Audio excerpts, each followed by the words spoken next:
What's up, everyone? It's Creator here, back for a new episode of This Week in Wrestling. I'm here with my always co-host Ron. What's up, Ron? What's going on, people? Hi. You like my $40 hat? Yes. Yeah, So yeah, before $40. I went to yeah, so Metallica yes. yesterday.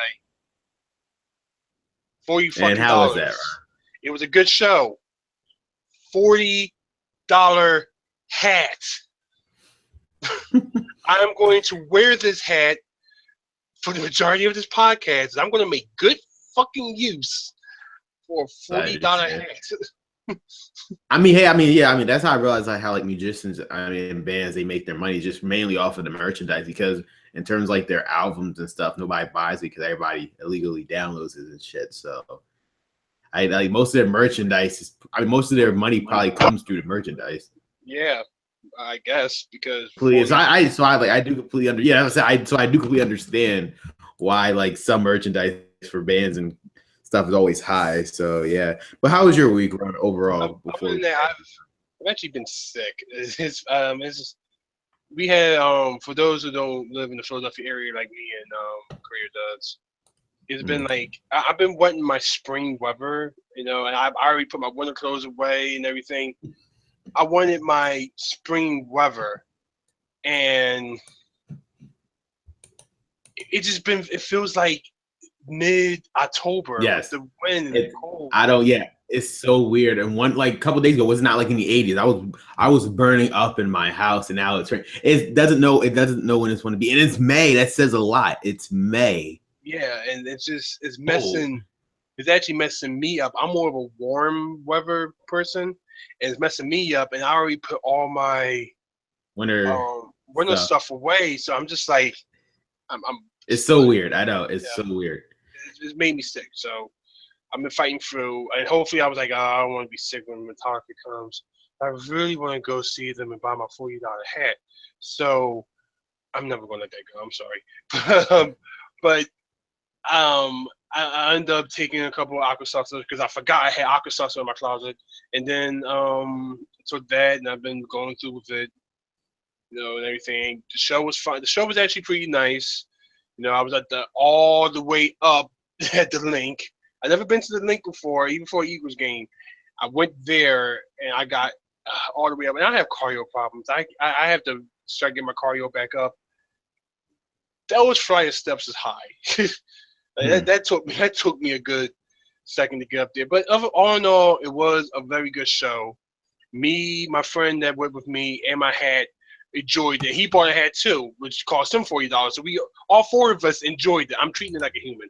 We all enjoyed the show, and they'll probably be back in another 10 years because they don't like tour in America like that.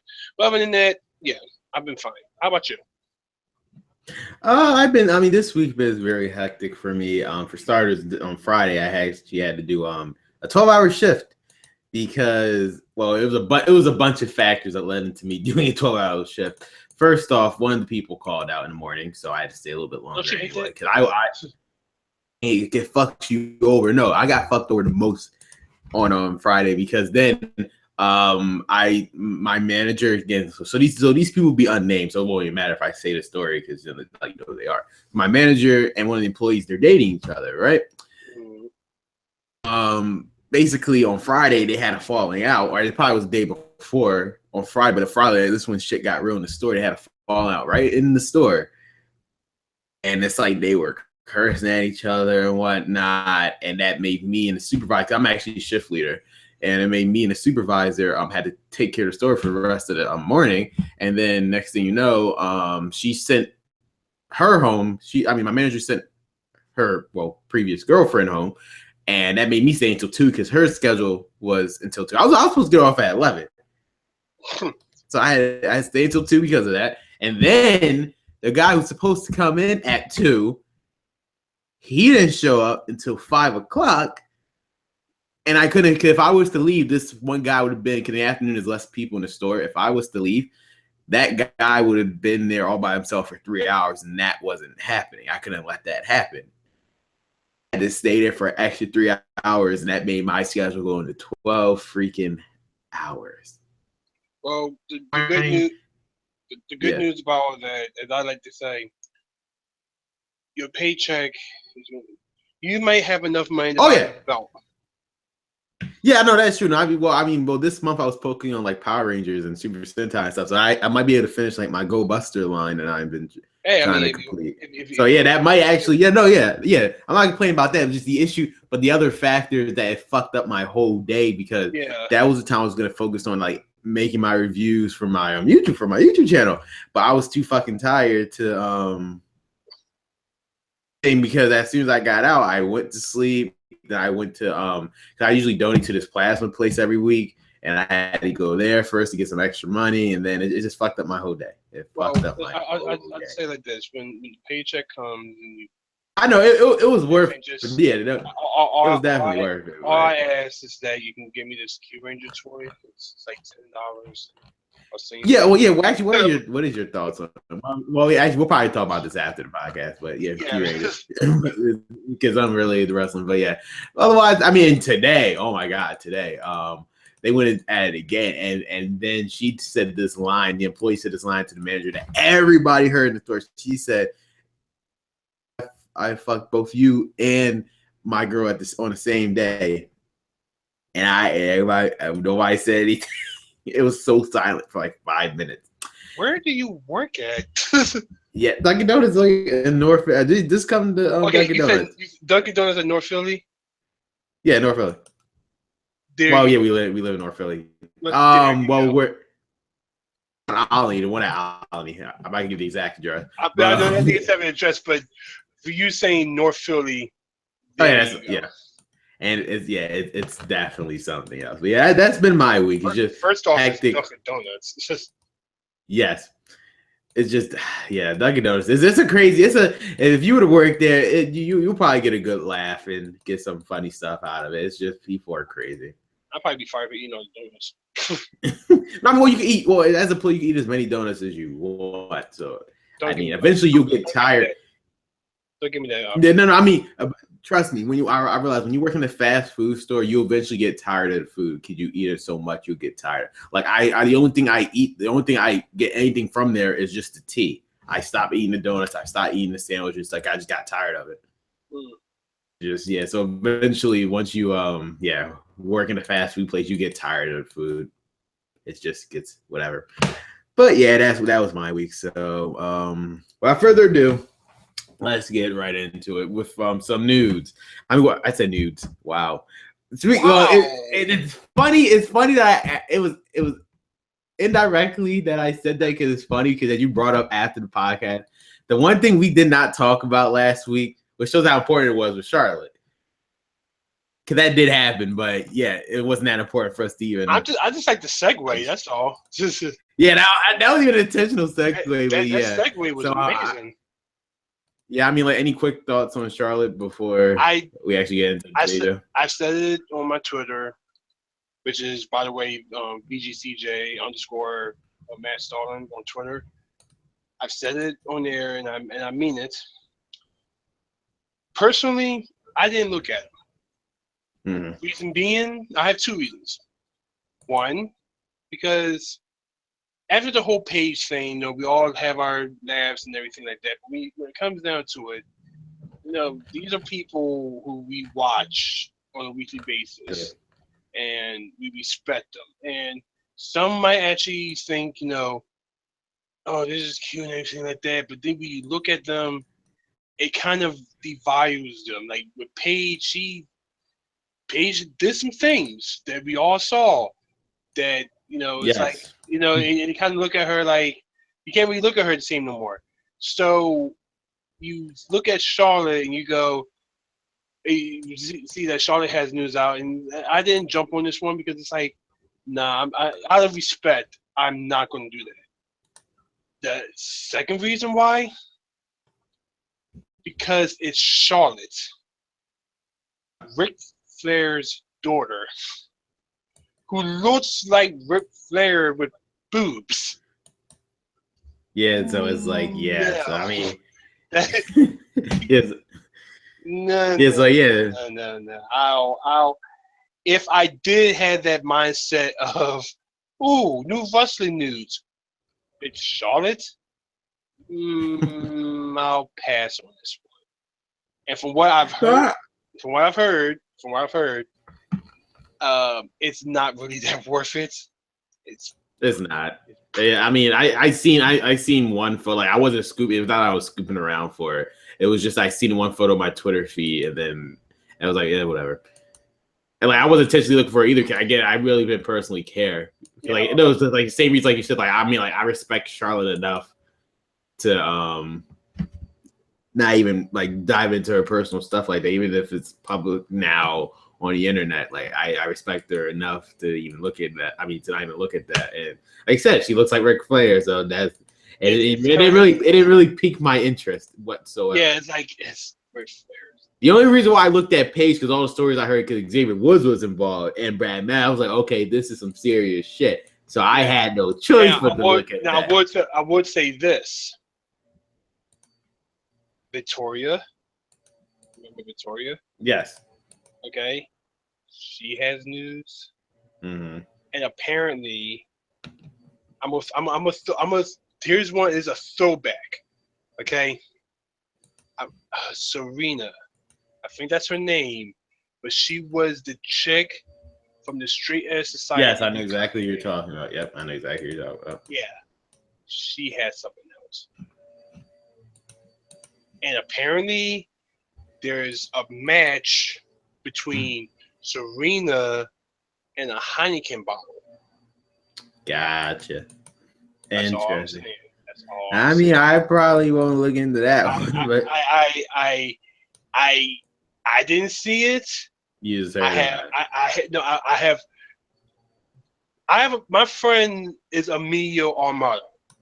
Okay, the same Emilio from the wrestling memes that went off to say if Sting goes into the ring, the exception of the WWE ring, I will suck everybody's dick. That's what he said, and we all know what happened. Of course, he was joking, but ever since then, he's actually a cool guy. He has a fucked up sense of humor like I do, but he's the one who told me this, and I'm just like, oh. Right. Yeah, so that's that. But enough about new talk wrestling weekly. Yeah, so let's just get into news. News. That's all I was about to say. So news before we actually get into the shows. This was like the week of injuries. I swear it was. So first off, Emma, she got injured at a live event. It was during really? You didn't hear about that? Yeah, Emma just got injured. Yeah, so basically how bad is it? It was bad enough that they completely had to stop the match. So it was live event. It was a tag team match with Mickie James. It was Mickie James and Emma versus Sasha Banks and Bayley. And basically what happened was when I'm reading right here, the injury occurred when she took a bump on the turnbuckle and landed awkwardly on her shoulders. She was partnered with Mickie James. They took on Sasha and Bayley, and the match was stopped after the injury. So like it's just stopped. And I mean, she did tweet on Twitter recently that she's since they headed back to the States now since they was in England the whole time. She's getting checked on doctors, they'll find out. But this is just so bad. Like she just came back. Well, how bad is the injury? Like how long? We have no idea. Like remember, like Finn Balor, we thought he was concussed, and it seems like it turned out everything be fine. It might have just been a sprain he had. Also, we also gotta remind people that this is the Europe tour. Mm-hmm. People get injured on the Europe. I know Seth Rollins. Like everybody always gets fucking injured. Every time you go to Europe, I say somebody's getting injured. I'm not a religious person like that, but every time you go to Europe, I say a small prayer. And I guess it didn't work this time because someone got injured. It's so ridiculous, yo. It's always something about that European atmosphere that they just get injured somehow. But yeah, something in the air. Yeah. So she got injured. So hopefully Emma as well. It's the fucked up part is she could have been on TV 16 weeks ago had they not aired those fucking promos. Yeah, the whole time. So like she could have been here even for a couple months and doing something. But she literally just came back. So it's like her whole supposed feud with Dana Brooke, that's up in the air right now. Well, hopefully is the extent of the injury is not really, Mm-hmm. really bad to the point where she has to be out for another couple of months because Exactly. she's going to be lost in the. In the already big card of the Divas On the division. Raws, yeah, in the Raw Women's She's division, yeah. Yeah, she's going to be lost, really, really lost now. She's gonna end up like Summer Rae, which again, she's clear. Summer Rae's clear to go too. I forgot about Summer Rae. That's the point. And she I don't know why they're not using her. Same thing with same thing with Paige, but obviously we know the reason why with Paige. But I do get your point though. Yeah. Yeah. And speaking of another girl, Ember Moon. I remember, as I mentioned last week during the Battle Royale when Asuka was attacking everybody. When she threw Ember Moon out the ring, she hit her arm hard on the what the hell is it called? Barricade. And she was holding it. Then the referee was checking over and confirmed that it was a shoulder injury. And it was a video and everything. And she got taken out of the triple threat. I mean, the Fatal 4-Way match. Her takeover Chicago. So now it's just a triple threat. Yeah, apparently I thought that, being the holiday tape NXT and everything. I know. We thought that either, she's hurt, but she's probably going to be better and everything like within that a month. Yeah. Within a month. But apparently this shoulder injury it's either she's selling it to the point that they're just using it as a storyline now. Or so when she comes back, it will be a one-on-one rematch. Mm-hmm. Or she's legit hurt and she's not going to be there for this. So, I'll say my opinions about it when we get to NXT. I don't think she's as hurt as people think. I think they're using it as a storyline. I'll explain why they're using it as a storyline piece. But yeah. And then the last bit of news, like I said, is all injuries, which is the main focal point of the show this week. Is in my title, Braun Strowman. Sadly, he got injured this week. I don't know if it was this week. I don't know if he was injured this week or last week, but sadly, he also tore his rotator cuff. Well, actually, I'm gonna hold off on that real quick. Uh-huh. It actually wasn't the rotator cuff. What was it? Okay, so apparently the rotator cuff is the actual injury angle that they're going with. Okay, I got you. What is injured is his elbow. Because if it was a rotator cuff, think about it for a second. It was a rotator cuff. That's the same thing that Finn Balor had, and Finn Balor was out for months. Braun Strowman is only missing 4 to 8 weeks. I got you. He's only missing one. Whatever not payback. Well, he's missing Extreme Rules and Great Rules and that other Fire. That I don't really want to mention. Yeah, Great Balls of Fire. Yeah, he's only missing that. He'll be back by SummerSlam. So so what they're trying to do, they're trying to say a rotator cuff injury, just so they won't make him look like a little bitch. Because my elbow hurts. I know. But it's just something that apparently I got you. It was his elbow. Yeah. Yeah, it's something that apparently has been nagging him and everything, and he figured Vince McMahon wants him to be as healthy as possible. The problem is he was supposed to go against Brock Lesnar at Great Balls of Fire. Yep, at Great Balls of Fire. Yep, exactly. Now that match is not going to happen. It was apparently supposed to be for both Great Balls of Fire and then the rematch at SummerSlam. Whether Braun was going to win the title or not, it was going to. Yeah. And that also caused another main storyline to happen. Now it's going to happen more quickly, which we'll get into Raw. Could now lead into Raw anyway.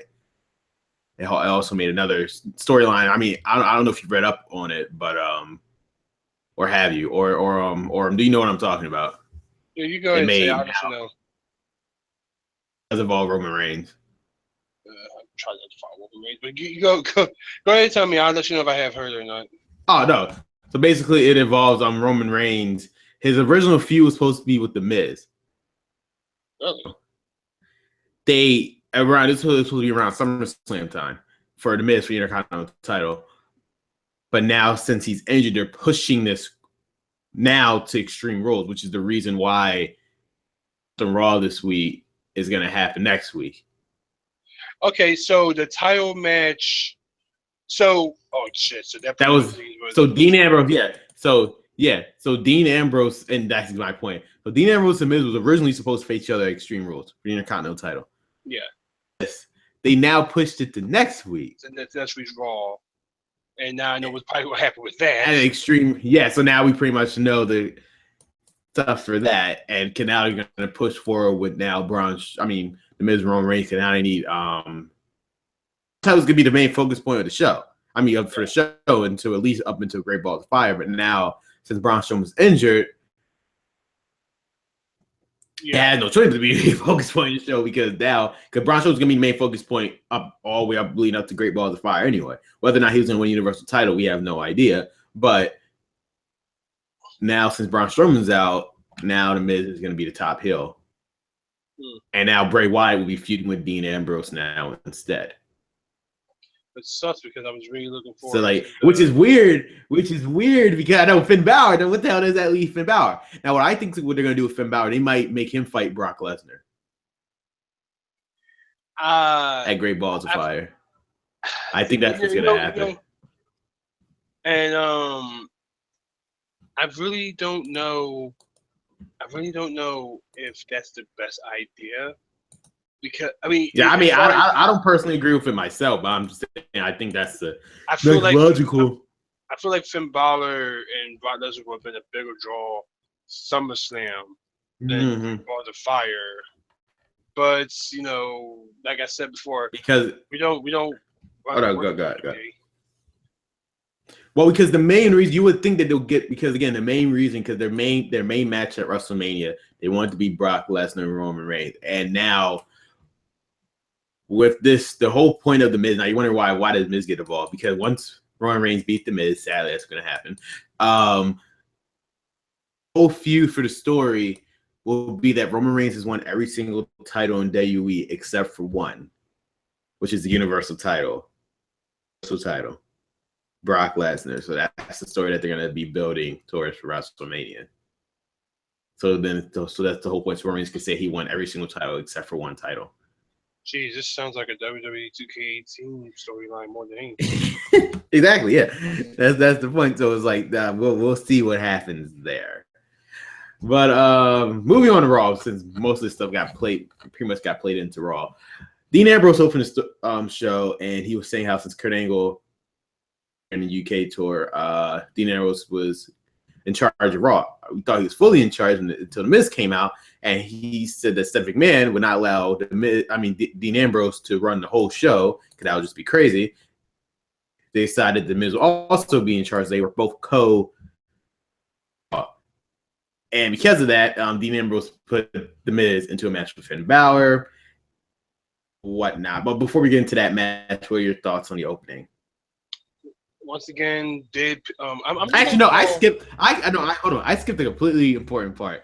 Then Braun Strowman came out. I'm surprised. This is how it was because Kalisto made me forget. That's why Braun Strowman returned because again he was going for the previous week, and you could tell that's why we were just talking about. He had a cast on because he was injured.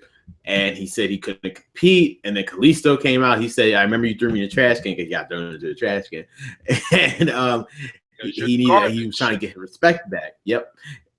And Braun Strowman said, I don't have time for this. And Dean Ambrose said, well, you're going to fight him with one arm tied. I mean, he essentially said, but he was going to fight him anyway, even if you only had one arm. Despite Braun Strowman even saying, Pete, because I'm not medically cleared, he said he was going to fight with one arm anyway. So that led into Braun Strowman versus Kalisto. And then right after this segment, it was Finn Balor versus The Miz. But before you get into that, what are your thoughts on this segment? Once again, Dean pulled strikes again. I'll say that. Another thing, I just want to skip over to Kalisto. You know that moment when you get yourself hyped up and everything, you're ready to come out to the crowd. Got new music that pretty much sounds like exactly Die Out. Which, by the way, I recently today I first heard Die Artwood or Antwood, whatever that person's name was, some Euro trash that will probably work in 1995, but be brought out 2016 or whatever. But you come out to your new theme, which is like a techno version of your lucha thing. and you come out to no pop whatsoever. Yeah, no reaction whatsoever. To a point where not even Kevin Dunn can just add cheers. It's just nothing. I don't know. It was pre-recorded too, so it was like he could have add cheers, but he didn't. That hurts. And this was the UK crowd too. Yeah, well, he was like that last and it's time like he came out. One of the. Him and Apollo Crews. And Apollo Crews. Crickets. So with that being said, and everything, I feel like the segment that started off Raw, you pretty much knew that this is going to be one of those Raws where they had to write something fast because Braun's injured. So we got to do something about that. And the funny thing about it is that even though Braun was injured, he still wrestled in some of the house shows before the Raw. He wrestled some of the house shows in Europe and everything. He did a tables match with Roman Reigns and everything like that. He was taking all those bumps while injured. So he's a trooper. So you really got to give it to Braun that he is actually a trooper. He can actually still go even with a nagging elbow injury, which they had to go to say that it wasn't an elbow injury. It was a rotator cuff, just to make it don't make it sound like a pussy injury. Yeah, that is true. But for me, it was fine. I mean, again, the reason why I glanced over this segment so quickly, I forgot Kalisto was even a part of it. It shows how important he is. Yeah, no, you're right. They had to it was probably a last minute thing. I probably wasn't expecting this at all. Just so they could somehow write Braun Strowman off of TV, and they had to insert Kalisto. I mean, it makes sense from a writing perspective. It makes sense because Kalisto was his last thing here. He was the last person he dealt with before Roman Reigns, so that would make sense to use him as the bait to get. So that does. So booking wise, that does make sense to me. But as for the Miz and Dean Ambrose, it was a fine interaction. I mean, again, it showed Dean Ambrose. If you noticed on the phone, he wasn't actually talking to Kurt Angle. He was talking to no one. Again, I don't know how Davey keeps fucking that up. Where this don't show the angle of him talking on the phone. Do it. Yeah. It'll be fine. Just don't do it. He'll find a way to do it. Yeah. Right way. And it was So otherwise, So again, and they were hinting, and the one thing they were hinting at, which I don't know why they did, even though they knew it was going to happen. I don't know if Dean Ambrose fucked. I got to relook at it. Either Dean Ambrose fucked up or the Miz fucked up. One of them said they're going to fight each other. They were going to fight at Extreme Rules. I'm saying that. I think, and that's why I was to believe. I think it was the Miz. Mr. Extreme Rules, but then it completely changed but later in the show. Also, at the same time, you have to give them like this. They probably didn't get the word in. Exactly. So like later on to the writers, so they could change the script. Yes, change the script because like I said, I feel like everything was done last minute because of certain things. Because the one thing about WWE is it is a constant thing going on, and even when you have a script down, something happens. Like for instance, not get too far off of going way back with CM Punk. When he left. Oh yeah, I know. The fact that they already have completely changed the whole fucking dynamic. Yeah, they already have Raw down. And apparently he was going to have a match versus Kane for the umpteenth time after that Royal Rumble. But when he was pissed and he left, it was like, what are we gonna do now? And then everything. So it's like when something like that happens. They literally have to scramble to try to get something to make everything work again. I mean, hopefully they at least I gotta get to the writers. They're not getting themselves out of a situation because it seemed like, again, using Kalisto was probably their best option because if it was any other regular wrestler, like some random guy wouldn't have worked, but Kalisto actually makes sense. See, this is why I love when they actually use continuity, because again, who else would have came out and like interrupted Braun Strowman? Nobody would have, besides Roman Reigns. Yeah.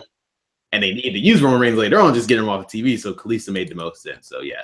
But moving on to Finn Balor and The Miz. Again, it's sad because now Finn Balor is pretty much in limbo because he was originally supposed to face. His feud was supposed to be with Bray Wyatt, and now since those plans changed, they are. I have no idea what they're gonna do with Finn Balor. But in terms of the match was fine. So basically, what happened was Finn Balor pretty much had the upper hand, and the Miz, he said screw that, and he pushed the ref. He pushed Finn Balor into the ref, and then he got on the mic, and it was brilliant. See, Miz is one of probably the best heels out there. It was brilliant. He pushed, and he said, "So, as referee, I'm the guy who touched you, so you have to disqualify him because even though Finn Balor didn't intentionally do it, he had to get disqualified." The Dean Ambrose came out, he restarted the match with no disqualification, and Maurice was banned from ringside, and then just a couple seconds later, Finn Balor, Big Ross, and he beat the Miz. So what are your thoughts on that? Pretty much the good storytelling that leads on to later on in Raw that was between the Miz and Dean Ambrose. Now, you're right when it comes to Finn Balor. Now, the thing with Finn Balor was that match was actually supposed to be something between the Miz and Finn Balor anyway, because I just he got on him back in the Payback Miz TV and everything. I know the Payback anyway. Yeah, we interviewed Miz. I really forgot about that. So those two kind of had some of a theme from where they were something was going to happen eventually. I would probably like the better if it was a pay-per-view match, but it wasn't. And not to mention with the whole triple threat that happened the week before. Now, you're right about the fact that Finn Balor is now in a limbo, and I hate to see it too, but it's not his fault. And we can't actually blame the WWE for it. It's the fact of, holy crap, so one of our top people is injured. We got to shift some things around to make certain things work. So, I mean, because when you look at it, look at Bray. Bray's sitting here now like, well, what the fuck I'm going to do now? Because I was supposed to face Finn, but now Finn might be doing this, and I don't know what the hell's going to happen. And then I know. Plus, he was on a roll. He just beat Ray. He just finally won a fucking feud for once. Yeah. But so it was like now he's like. And so it was like it was for once he actually won a feud. So it was just we could have been doing something after this. So now who the hell knows? And no, I do want to correct you on something. You said that wasn't WWE's fault. It's not their fault. It's not their fault in the sense that they can't prevent injuries. Like obviously, anybody could. Yeah, that's why I say that it's not WWE's fault of the fact of someone got injured. I should have probably finished that one. I'm trying. No. That's not my point. My point was that it's not the fact that WWE they can't prevent the fact that people get injured. It's their fault, however, that they don't have any other stars that are in the same caliber as their main event stars. Okay, now Finn Balor. Roster right as we were speaking. When the second you said that, I was looking at the roster real quick. I'm looking at all the people on Raw.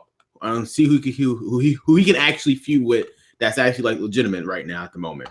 And I'm looking, and I'm looking, and I'm looking.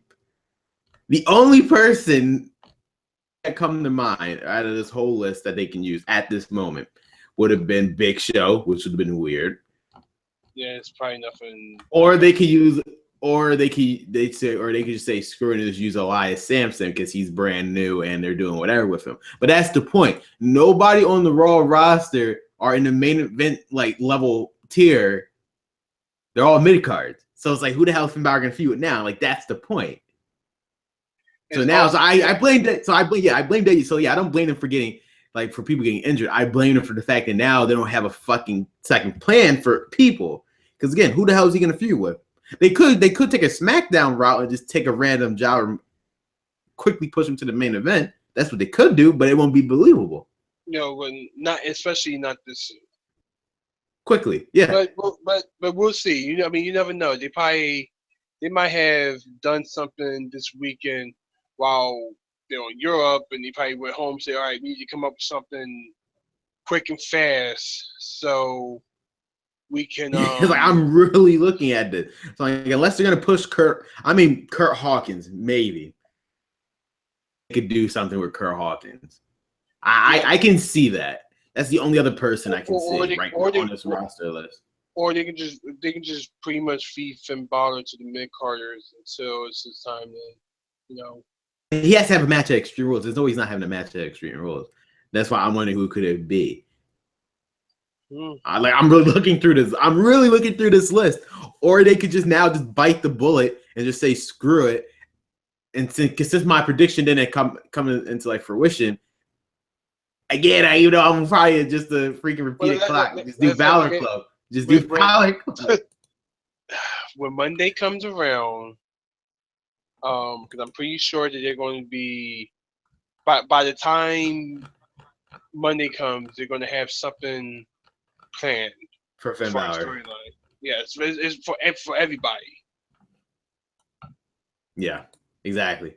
Because this was a UK tour. Everything that happens overseas is never important. So once they get back into the States, we'll find out what like the real like going forward the story. Luckily for Extreme Rules, it's not until like another 3 weeks. So they have something. They can do something in 3 weeks. But moving on, we had Alexa Bliss versus Mickie James. Now, before the actual match, backstage, Nia Jax was talking to Alexa Bliss, and she was saying, "So did you actually mean what you said when you said you were cool? Like there's nothing wrong with you?" And Alexa Bliss obviously lying her ass off. She was like, "Yeah, that's exactly what I meant," even though she actually meant. And then she said, "Fine." So I went a match for the title, and she said, even if I wanted to do that, I can't because Kurt Angle's not here. That makes no sense because clearly Dean Ambrose and The Miz can make matches. So that didn't even make any sense in my opinion. But she said, okay, so until then, I guess you have a new best friend. So she came out with Alexa and with Mickie James. Mickie James also came out with Bayley. So the two had a back and forth match again. At least the UK can appreciate people, Mickie James, because I maybe it's just me, but ever since Mickie James came back, she has got the reaction I thought she would get. Newer fans, they don't know who she is, and it says a lot because it hasn't been as long as they think it was since she left. But yeah, basically what happened was I think Nia Jax was about to trip Mickie James. I forgot how this. It was something to do with the turnbuckle. I'm trying to remember. Something to do with the turnbuckle. And Bayley, she tried to give her a Nia Jax, but then obviously Alexa took advantage of that. She did her DDT, or was it Twisted Bliss? I don't remember. I actually went to the bathroom. I didn't go to the bathroom on the it's a diva match thing. I legit had to go to the bathroom. So by the time I came back, I got you. By the time I came back, I missed something. So I really don't know either. Yeah, But I will say I'm trying to get my notes real quick. I will say, as you're looking for your notes, that I did catch the part when Nia was talking to Alexa Bliss, and I gotta say, if this ain't the start of your BBW. Oh my God, dude! Cheerleader. Why would you say that? Why would you say that? On point. Cause man, if you look at her, like Nia's a big girl. Okay, she's actually not as big as everybody thinks. She's not like most girls. Yeah, she's not like most girls, and she's definitely She's in all the movies I've watched. When the big one wants the little one, that's dumb. That's kind of a dumb thing. Like, you're gonna eat this. Yes. That's what I got out of it. Not saying that's going to happen, but I mean, I can potentially see them teaming up. And yes, I was. So basically, what happened as I found it, she basically hit Mickie with like a forearm to the face. She did something. I think it was just forearm to the face. It was like was one of her new signature moves because she didn't hit her DDT. I do recall that. But then she got the cover, and then Bayley was chasing after Alexa Bliss, and then Nia Jax attacked Mickie James. So I guess now since Emma's injured, this will be the next secondary women's feud for Raw. Yeah. And Nia Jax, which is fine, I guess. Again, it gives Mickie James something to do. I feel like she deserves way more after her performance at TakeOver against Asuka, I feel like she deserves way more. So at least she's in some type of fucking storyline. So yeah. But overall, what was your thoughts on that? Besides what you just said with that the my whole BBW thing stuff. is that my whole thing is that those two are going to be friends for the time being. Stuff is going to accumulate probably around, I want to say SummerSlam. We never know, and we never know what might happen between that. But yeah, right now she's best friends until the time comes when Nia wants her thing, and that's when you know it's like they're still gonna go after it. But until then, enjoy the BBW to cheerleader. I mean, hey, they have something. They can potentially do something. I mean, like no, all jokes aside, you may be on. You could be on to something because what you call it?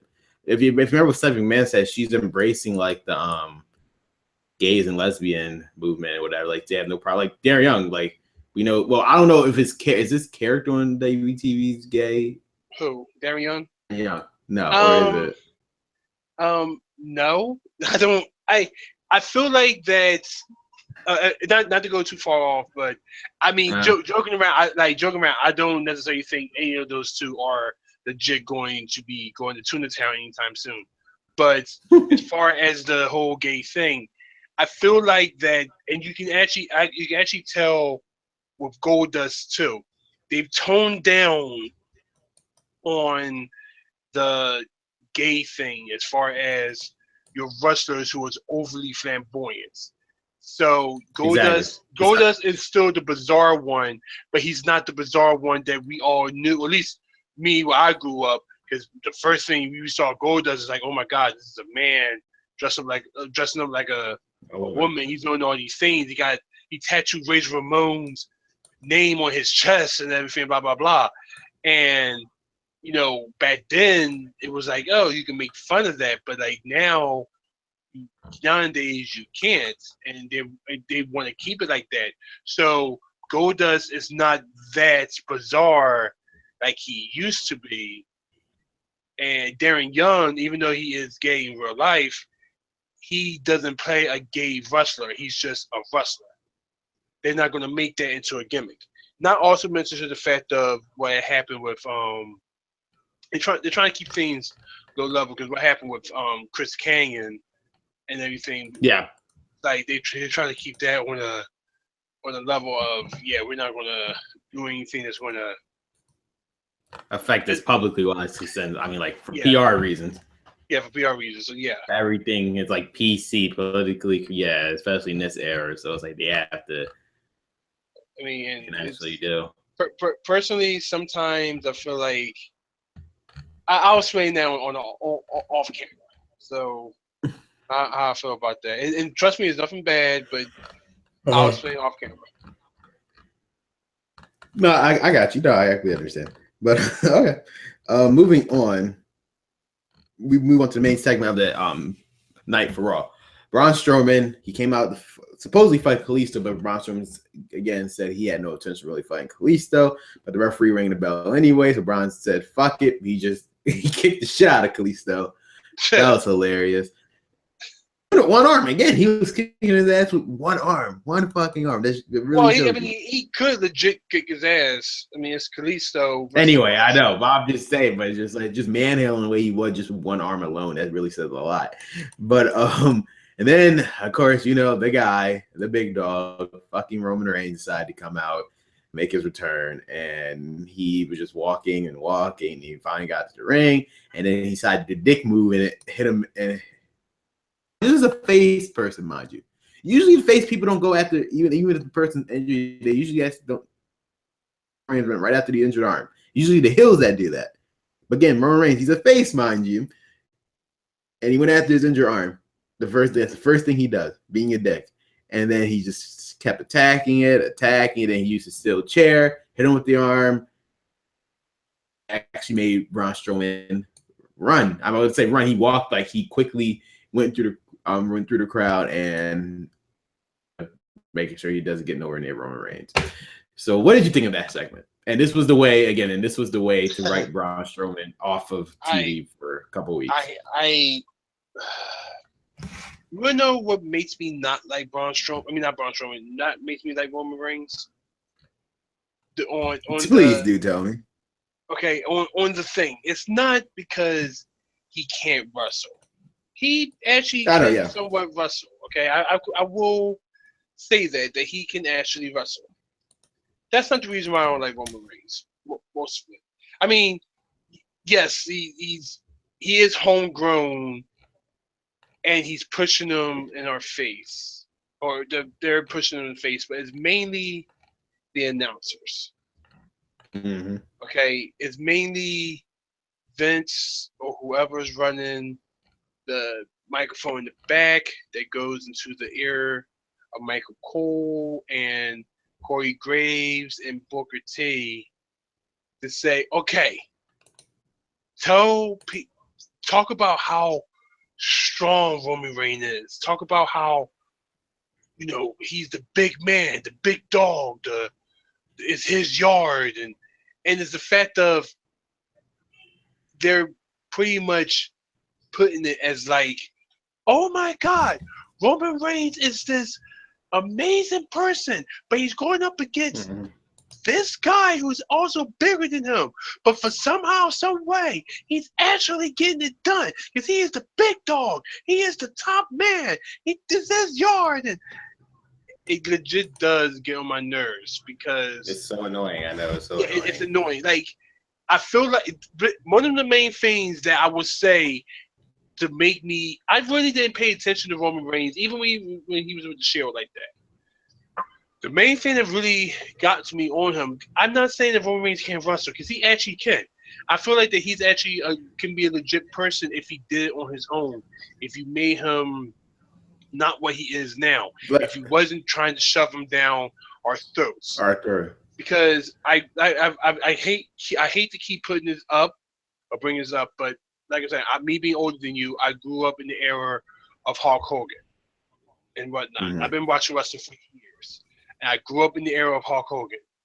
And even back then, when Vince McMahon was talking on the microphone, or when Gorilla Monsoon talking on the microphone, when back then when you did, and you still have it now, but back then you had your 2 commentary or 3 commentary team of your good guy, your neutral, and your heel announcers. Yeah, and it's a fact of you have your good guy who has to hype up your wrestlers. Same thing goes for like the Ultimate Warrior. Same thing goes for all the wrestlers. But mainly Hulk Hogan is the fact of he is the immortal one. He can do this. No matter how many times you knock the man down, he gets back up. And he does all this and everything, blah, blah, blah. It was fine when I was 5, 6, 7, whatever. It's annoying as shit when I'm 32. But I understand the fact that this is how they try to get the kids of now to like Roman Reigns. But the sad part is not all the kids like Roman Reigns like that. Some of the kids still like John Cena.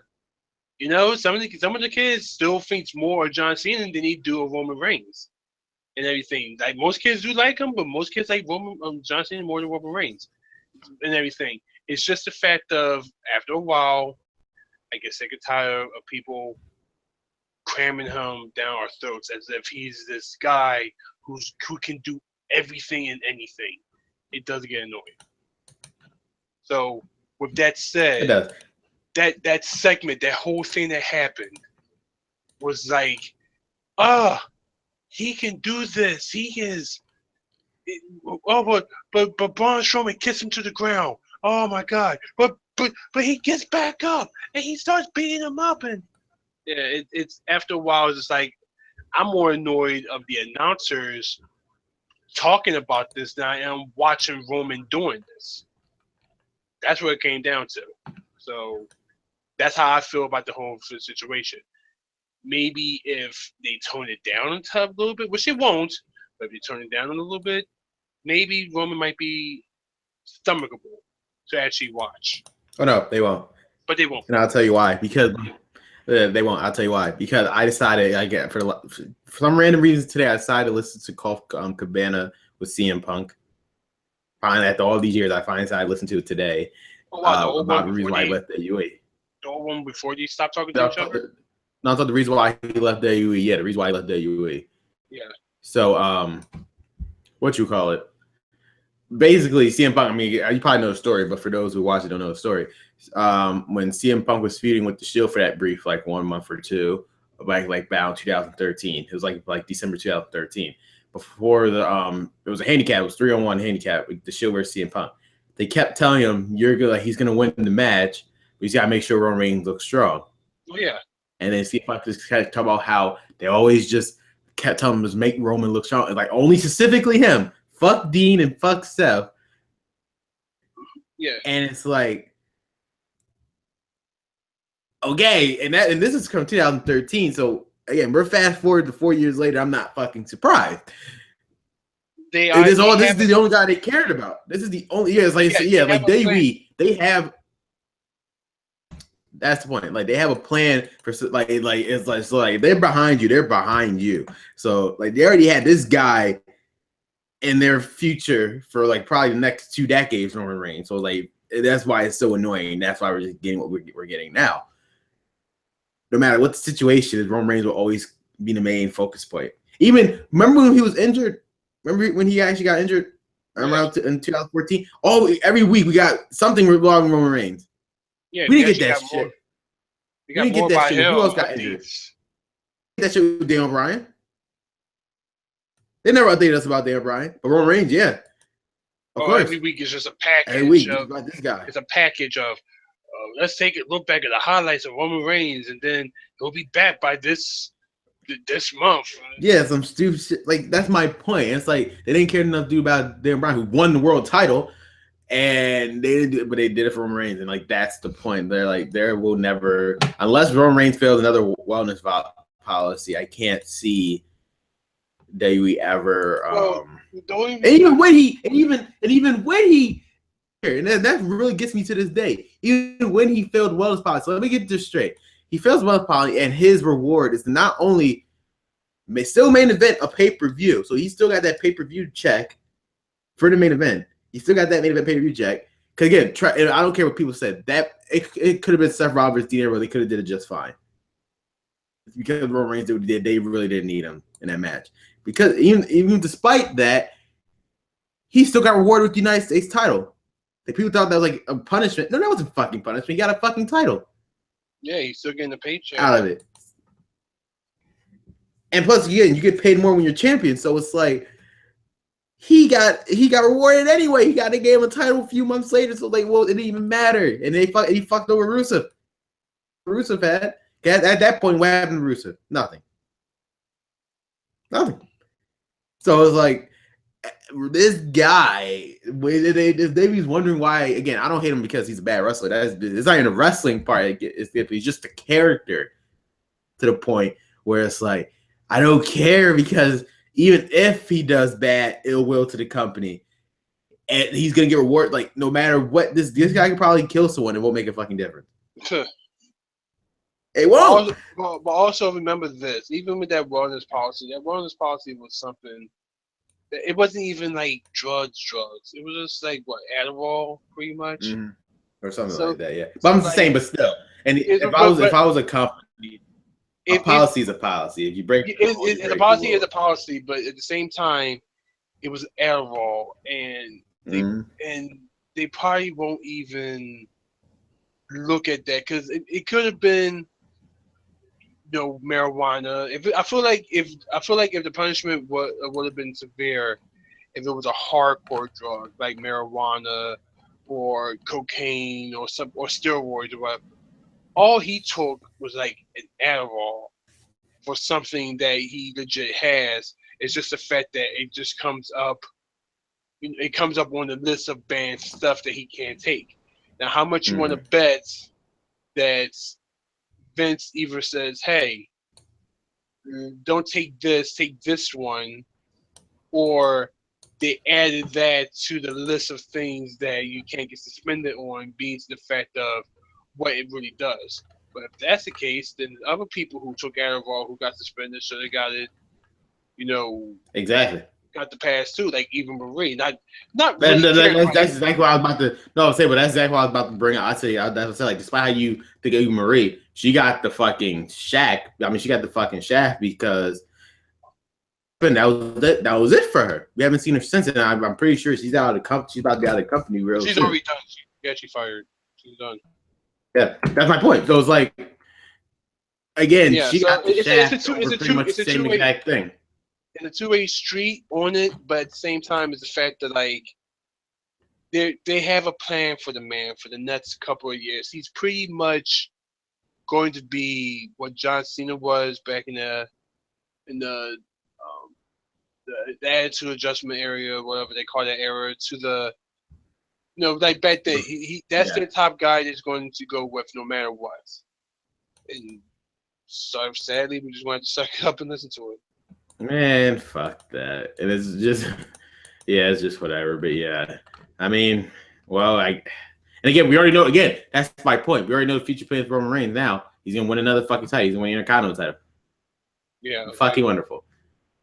That's gonna kill her. Hopefully, Miz doesn't get too bad after this freaking feud that he's gonna have against Roman Reigns, or maybe, man, I don't know. Maybe this is just point. Maybe this feud with the Miz might make WWE like see the fact, because again, the Miz can get cheered throughout this whole program anyway, so it won't even fucking. And again, he's the heel. He's like a heel where people boo him, the Miz. Yeah, but at the same because he's time, just a good heel. But I guarantee you, he's gonna get cheered throughout this whole like fuck because of the whole thing. Yeah, this might be this is pick a straw. I doubt be the Miz who do this. Maybe this might be the feud where Roman Reigns, they're gonna look at Roman Reigns and say, not the guy who we should be pushing. I'm not saying push the Miz. I'm just saying like maybe he shouldn't be the guy that we were pushing to the moon. I don't think so, but I just wishful thinking in my part. You have all wishful thinking. I personally think so. Yeah. So we move on to, in my opinion, the match of the night, which was tag team tournament match become #1 contenders for the Hardy's tag team titles at Extreme Rules. Now, before I already know what you're gonna say. Now, before that, I just want to first of all, two things. First, saying yes, you won the bet. Okay. We didn't even bet. I mean, I was saying, but like you won. Your prediction was 100% correct. But I just want to first just a round of applause just for the performance of Cesaro and Sheamus in this match, because they were the first people in and they were the last team out. Turmoil.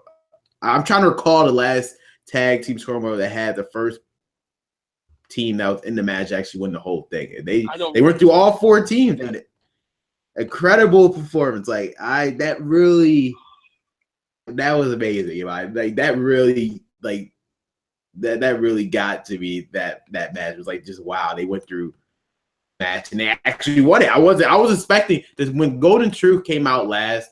I was like, well, fuck my life. She's gonna make. I wasn't. I was on Gallows and Anderson because that was my main pick. Who was gonna win this match? And at first, it seemed like they were gonna win. The bro kick out of nowhere, and yeah. And when our Golden Truth came, I was like, well, fuck. They're gonna fucking win the match, aren't they? And nope, Cesaro, you was 100% right. I mean, the way the storytelling was perfect. Because Cesaro and Sheamus, first Enzo cast, they won because Enzo, he was able to get Enzo out with the sharpshooter. He slayed a Rhino, bro kicked Slater, Gallows and Anderson, they did bro kick the Gallows, and then what they did with the Golden Truth, they attacked beforehand. Well, no, they attacked. He slayed a Rhino beforehand, so they didn't really even have a chance anyway. But for the Golden Truth, they beat the Golden Truth too. And then after the match, the Hardy Boys came out. And they stared him down. They went to the ring just to chase out Cesaro and Sheamus. But now I don't think it's official Extreme Rules. I'm pretty sure rules it's gonna be the Hardy Boys versus Cesaro and Sheamus. If it's not Extreme Rules, I'll be shocked. But if it's Extreme Rules, there might be stipulation to the match. Who knows? It might be a tornado tag. I don't know. But what are your thoughts on this match? I told you so. Yes, I know. I know. You was 100% right. You was 100% right. And it actually didn't help to the fact that, like I said, last week's this past Raw was taped, and I was just having this browse on Twitter, and one of the wrestling things I saw on Twitter pretty much gave it away for me. I'm just like, oh, well, I was right about that then. I'm not going to say anything to you. I'm going to wait. I'm just going to wait. Yeah. Because I grinned. I was like, no, I'm going to wait. I'm going to let him see it. And then I'm going to let him come to me and tell me that I was right. Because I knew all along. Like I said, it's for what you want to happen, sounds good. But being to the fact that what they have is, with the feud that they have right now, that's what they're going to go with. So I was pretty sure that, excuse me, I was pretty sure that they were going to keep up with the feud of Cesaro, Sheamus versus the Hardys at least one more time. Exactly, who knows what's going to happen in Extreme Rules? We don't know just yet. Now that things are being taken personally because of the fact of what happened after Payback, this is a personal battle now for Extreme Rules. So, yeah, so we just got to go from there. Yeah, I mean, again, but like I said, what a performance from Cesaro and Sheamus. Like, by God, they used pretty much all the tactics they could use just to make sure they got through. Like, attacking Heath Slater and Rhino right after Enzo and Big Cat, they said, fuck that shit. We had to go through all of them, so they said, fuck it. They attacked them, and then Gallows and Anderson put up a fight against them, and then the Golden Troop. It was just, again, this was like perfect tag team booking, in my opinion, with Cesaro and Sheamus. Dare I say, like, NXT style level in terms of tag team booking when it came to Cesaro and Sheamus. It was just. Not to mention, they're not going to let them lose just yet. Now they just got those awesome ass jackets. I know. I say, yeah. Like, again, those. I want one of those jackets. Just to have my name on it. Like, I don't want the exact. No, I'm just saying, because those some cool ass. That's a cool ass jacket. I'm saying, like, I have no problem getting that jacket. They would actually sell it. Like, or I just need to find, maybe I could somehow dig down and find the people who actually made those jackets, and I can find it. But yeah, it seems like a winter jacket they probably got from Switzerland or whatever. Probably something like that, yeah. But again, what a performance from Cesaro and Sheamus, and hope we'll find out what awaits the Hardys and Cesaro and Sheamus next. And now, as for the rest of the tag teams, I don't know where to go from here.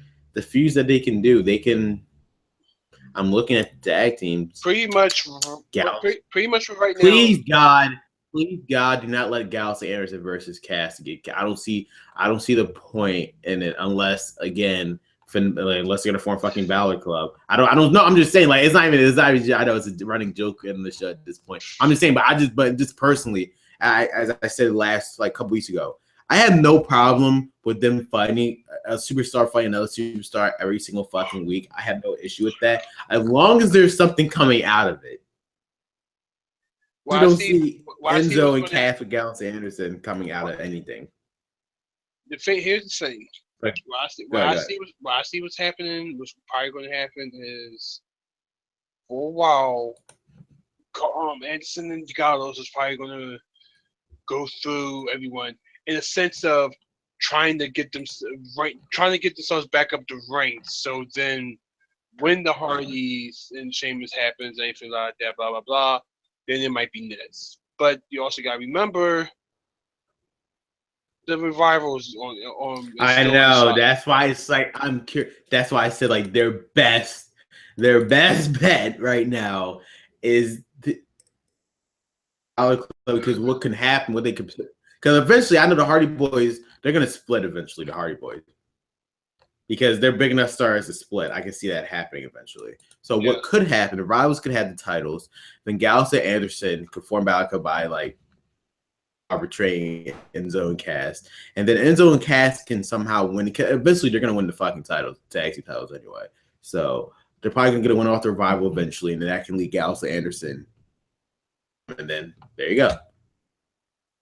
Yeah, I can see that happening, but yeah, I don't.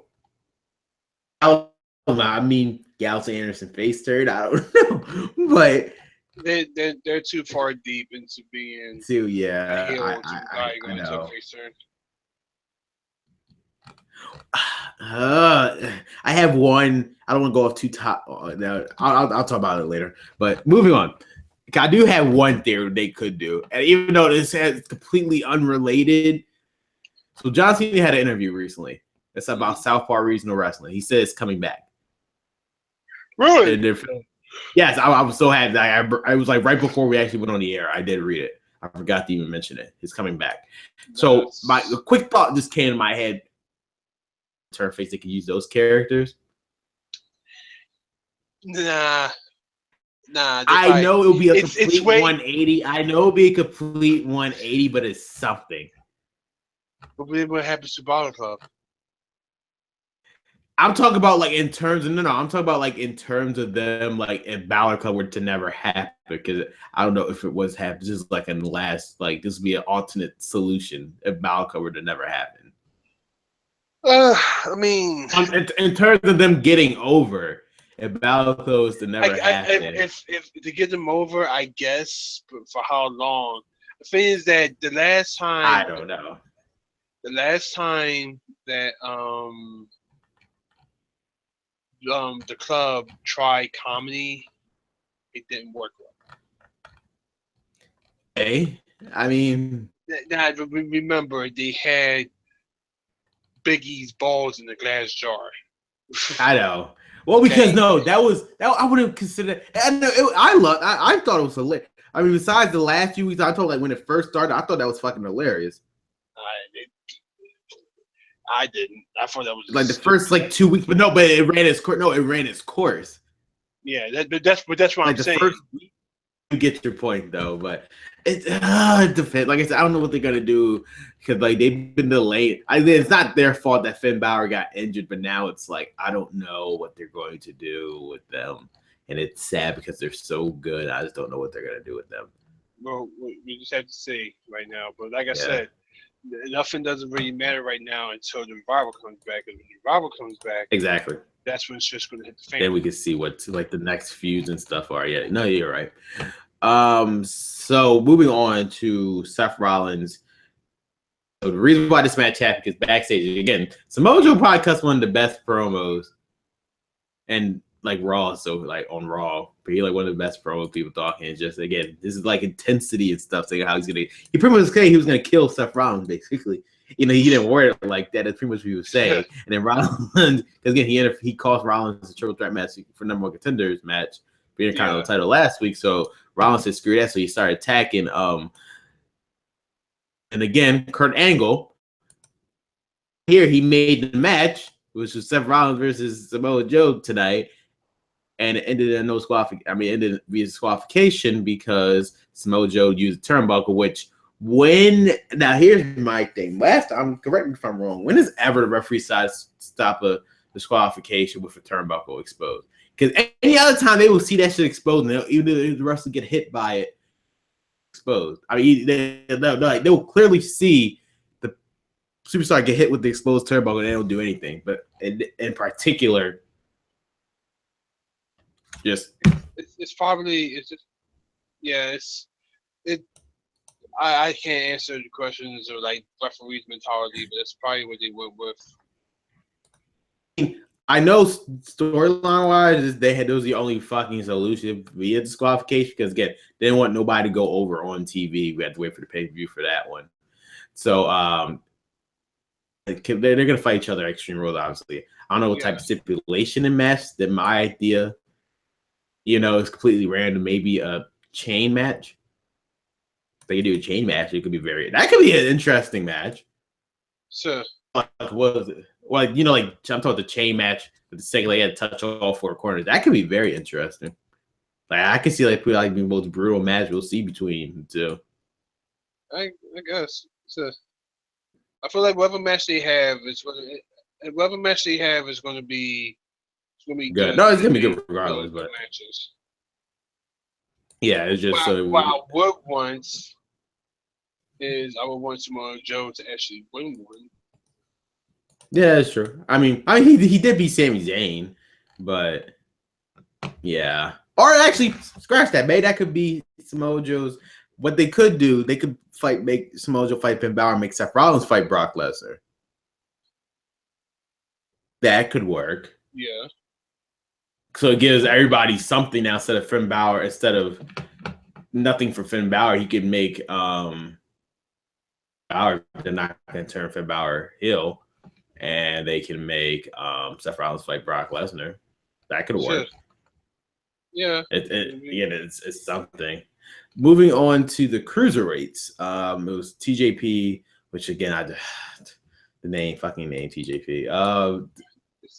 Jack Gallagher, yeah, he fought Jack Gallagher, and before actually, I do want to point out, pretty much, TJ Perkins. Well, I'm just gonna call him TJ Perkins. I'm used to it. He was talking to Neville backstage, and he was telling him how since he took out Austin Aries, does he get his title match yet? And I mean, Neville said no because you technically lost the match, even though you did take a match. Technically lost, now you still need to prove yourself. So you had to fight Jack Gallagher tonight. He did beat Jack Gallagher, but despite that, Austin Aries did come out to get his revenge against TJ Perkins, and Neville tried to help, but that didn't even mean anything. Both Gallagher and Aries, they had the upper hand against Neville and Perkins. So again, this is leading, but that backstage thing with Neville and TJP, you see like TJP is getting frustrated with Neville. So it is leading to, again, the speculation that it's going to probably be a triple threat Extreme Rules between Aries, Neville, and Perkins. So what were your thoughts on this? Right now, I just saw something that kind of just made me feel a little bad, but I just right now the cruiserweight thing now is actually probably one of the best things that's going on. Oh yeah, overall. There's a fucking story here. There's a fucking story here. Yeah, it's actually a good story, and pretty much all I gotta say is just hopefully they can keep it up. Make it. Make me. I'm glad. Let's watch this.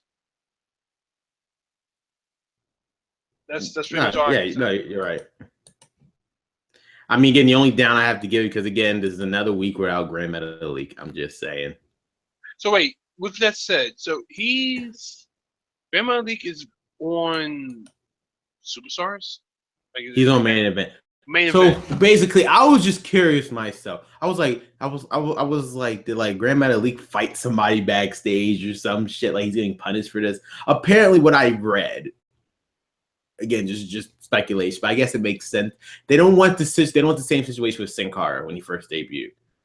Like no, yeah, it's like yeah.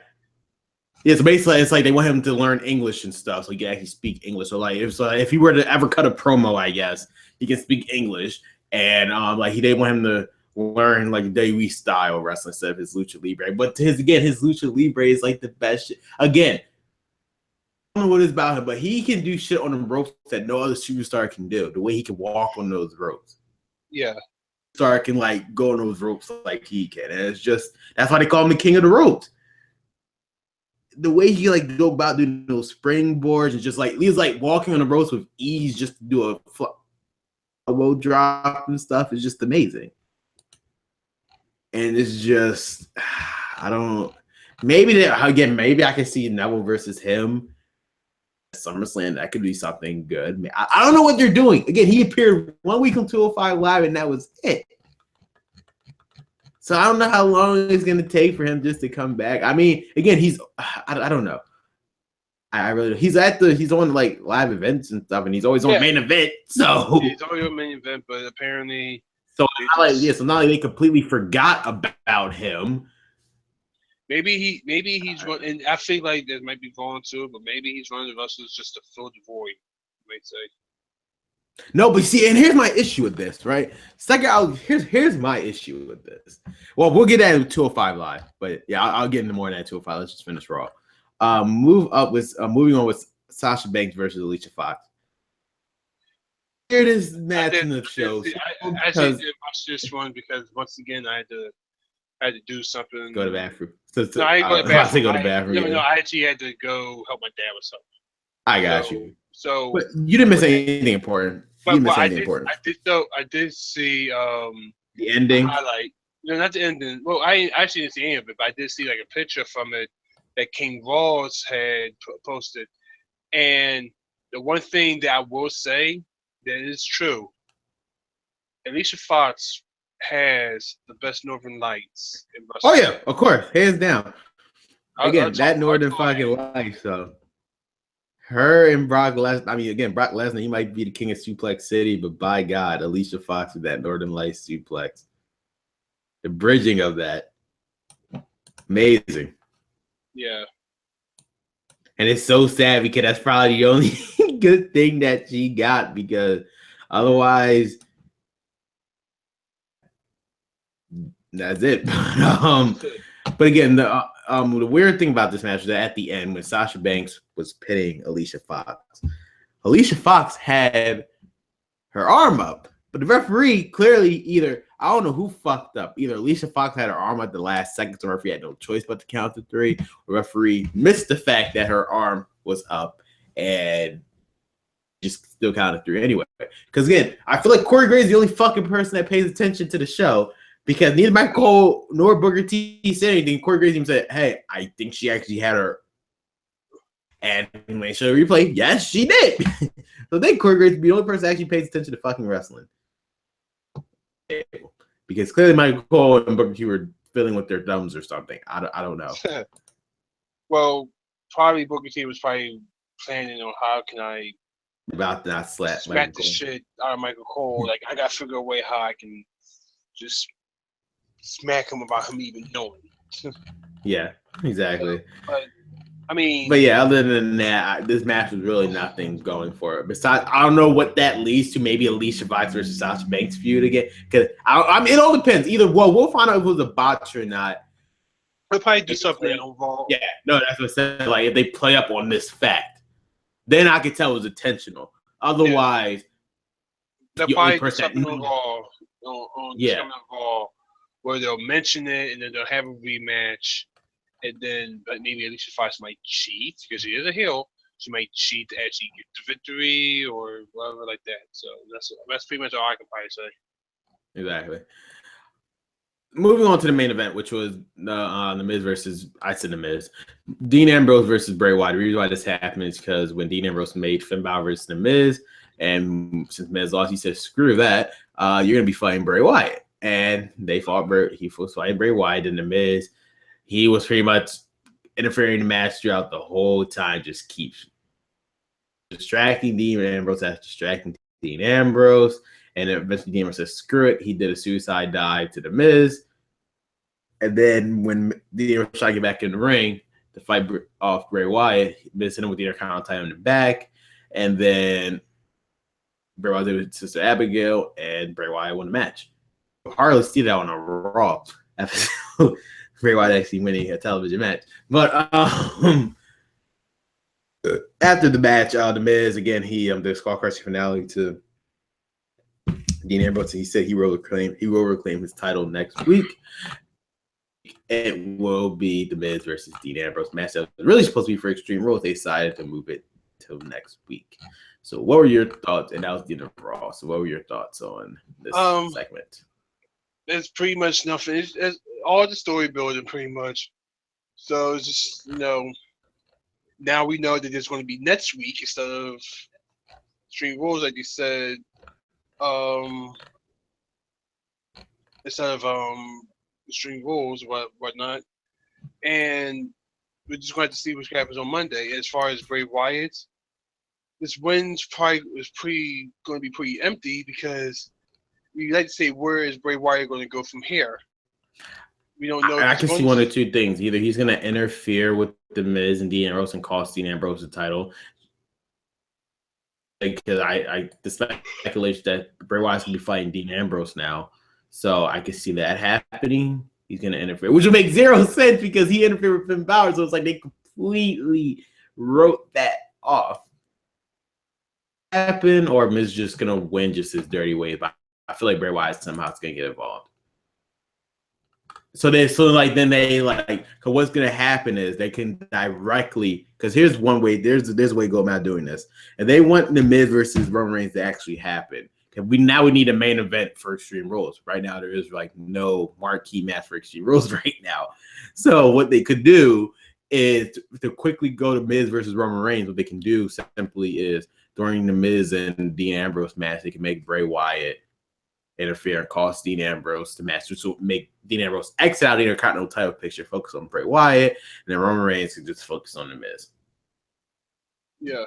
That's how I see it, though. But yeah, but like I said, it's one of those things of just you have to wait and see. Yeah, you have to wait and see because, like I said, with everything that went on, the injuries and stuff, it kind of knocked back some things, so we don't necessarily know what's going to go on. Yeah, exactly. We just have to wait to find out. I mean, yeah, overall, I got to see Bray Wyatt win. Like to spend Dean Ambrose. Miz doing his sillish things is always a good thing, and we just have to wait and see next week's Raw, which is probably going to be an important Raw because, again, sadly, every time I go overseas, it's never really that important. Save their stuff when they're in the stateside, so we'll find out what happened on Raw. So moving on to SmackDown. Randy Orton, he came out again. That's nice because he wasn't even there at all last week. Actually, something funny. Not to go too far off as we usually do, but they actually said that it was a tweet that someone joked around. It said that both not Roman Reigns. Why am I pitching that dickhead? Both Brock Lesnar and Randy Orton has now passed the 30-day mark to defend their titles. For vacant. I know, so vacant can win the he can become a unified champion. I know, yeah. I actually follow Vacant on Twitter. It's hilarious. Yeah, so he should. Hilarious, yeah. And the thing is that some people don't seem to understand, but it's the fact of, well, here's the thing.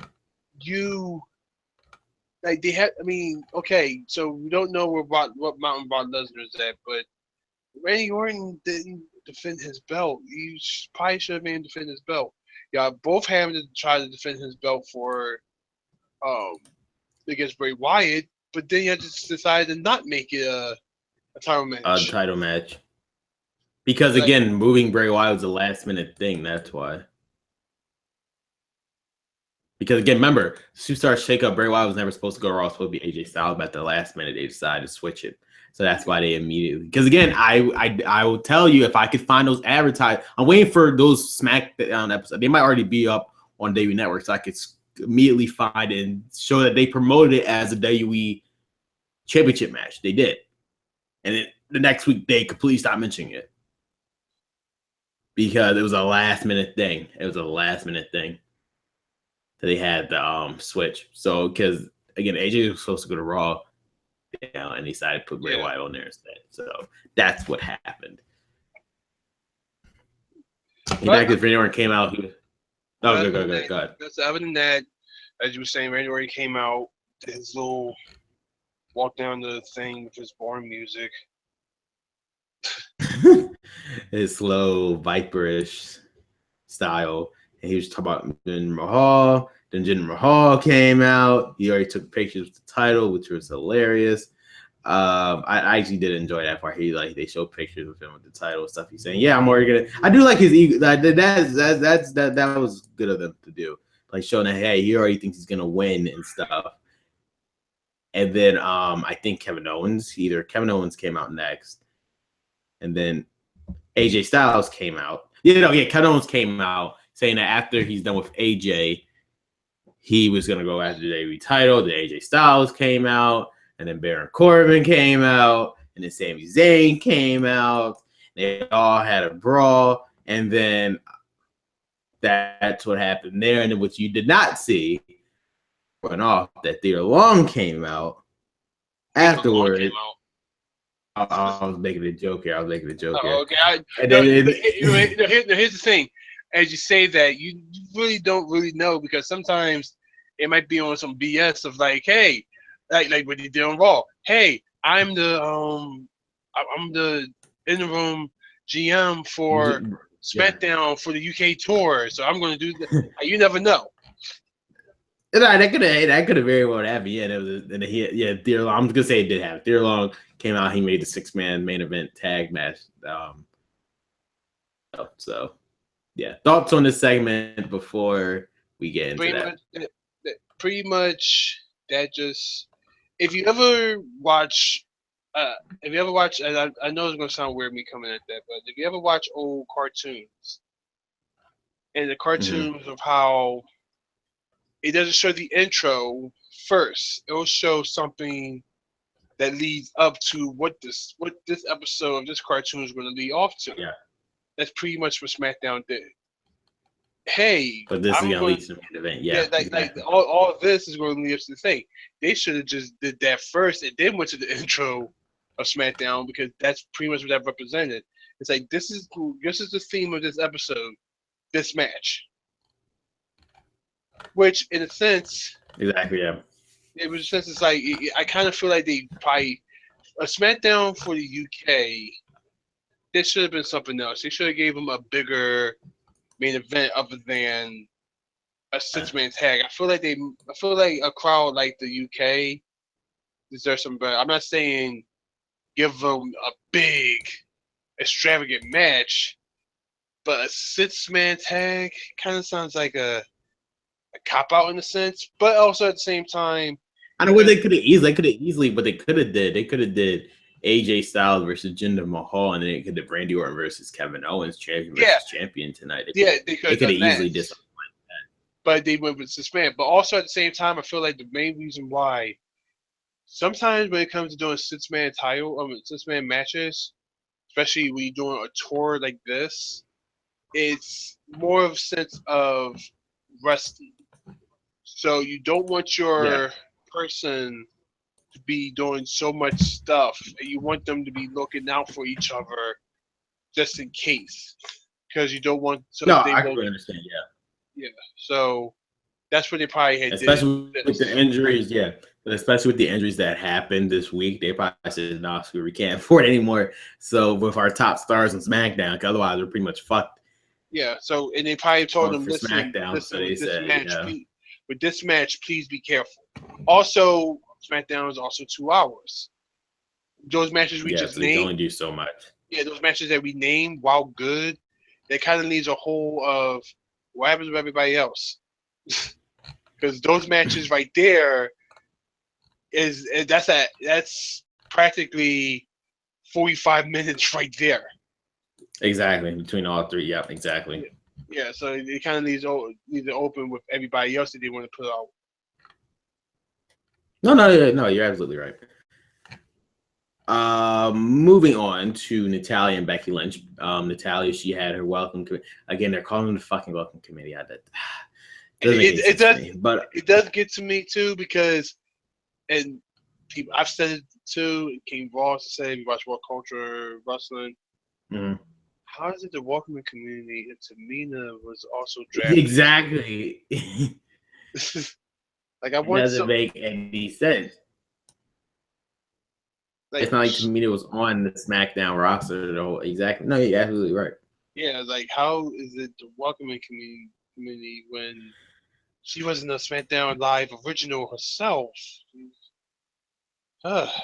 Anyway. She was undrafted. That's why I said Raw fucked SmackDown over in the Superstar Shakeup, because Tamina wasn't even on the Raw roster. It's like, okay, you could have her. She wasn't even on the Raw roster anyway.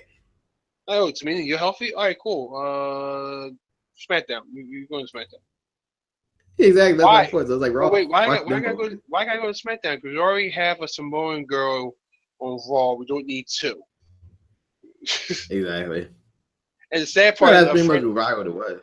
And the sad part is my friend. No, go ahead. My friend accidentally called Tamina Nia Jax.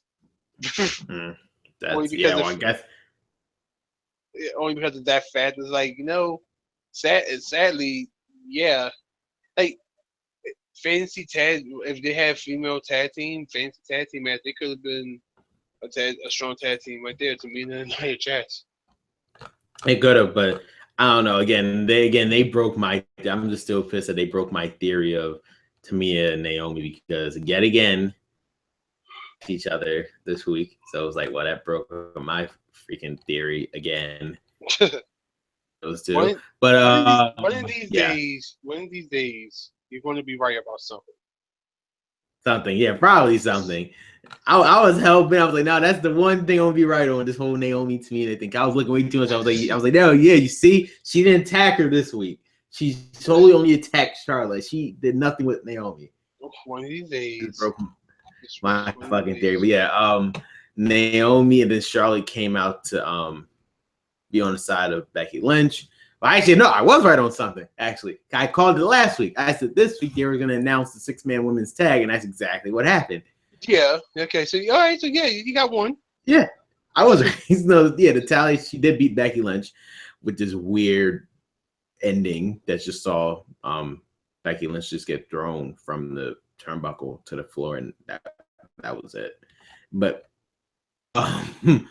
yeah, so they announced this after the bickering between Naomi, Charlotte, and Becky Lynch backstage. They announced at Backlash can be 6 women's tag between the Welcome Committee versus Natalia, Carmella, and Tamina versus Becky Lynch, Naomi, and Charlotte. So, what were your thoughts on that segment? Pretty much what you just said. You know, it's something that you all knew that was going to happen. The thing is, I'm actually glad that they're actually doing this to Charlotte, because they're keeping her to the point of, look, we had to think about it for a second. maybe New Day was right. You're eventually probably going to catch up with your dad with the amount of times you win and lose the belt. Exactly. That's what I said. She's gonna catch up. Big E even made a joke about that. I don't know. Yeah, remember that. He said, "Yeah, I remember.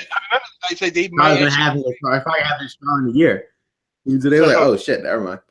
Yeah, so it's like, maybe we probably shouldn't keep giving you the belt. You the fucking title, exactly. So the fact that they keeping her grounded like this, as like be a team player more. I mean, not saying that Charlotte was never a team player, but it's just the fact of she never had the title. So I mean, she always had the title when she was at Raw. Like exactly. now she has to play the person who doesn't have. She's not. No, I'm glad, because again, it would have killed off any momentum Naomi had, because it's second Charlotte but had the title. But yeah, no, you are right. I do agree with the 6-man women's tag, because again, it doesn't really hurt anybody here. This could actually help one of the superstars, but I think they keep talking about, like this is like a mini feud that's happening within this 6 women's tag is Carmella. Again, Carmella keeps stating that she has a win over Naomi. Lead to the next pay-per-view, which is Money in the Bank. I really hope they don't do nothing. I really hope they don't do anything with Carmella, because she is boring. I know, but even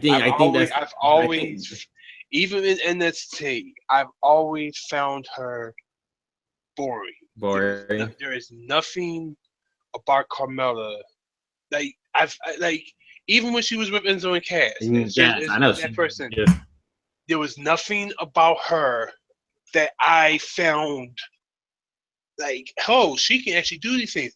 I mean, for some reason, I just find her boring. And then when she got to SmackDown, I find her even more boring. I find her to the point that she reminds me of Iggy Azalea in that sense of annoyance.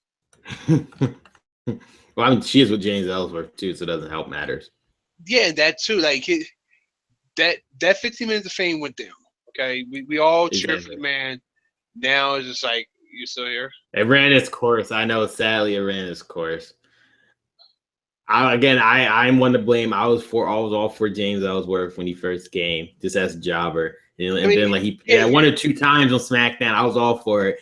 But now I'm running reasons why he's here too. So it's like, yeah. When WWE doesn't, this man, he doesn't know when to let a joke die. And yeah, and especially since we're never going to see him. Like, I hate keep bringing up WhatCulture.com, but What Culture also had a video that's pretty much like 15 people who's never going to get a bigger push ever again. Oh yeah, I know. I saw it today. Yeah, the first one, Jane. I was like, yeah, nothing gonna come about him. Yeah, and he said it with with James Ellsworth. Yes, he did do something, and He beat AJ Styles 3 times. Yeah, but it's just the fact of like now is like, what can you do with him? He's in the loop of being a manager and everything, pretty much. So exactly. After a while, it's just like, meh.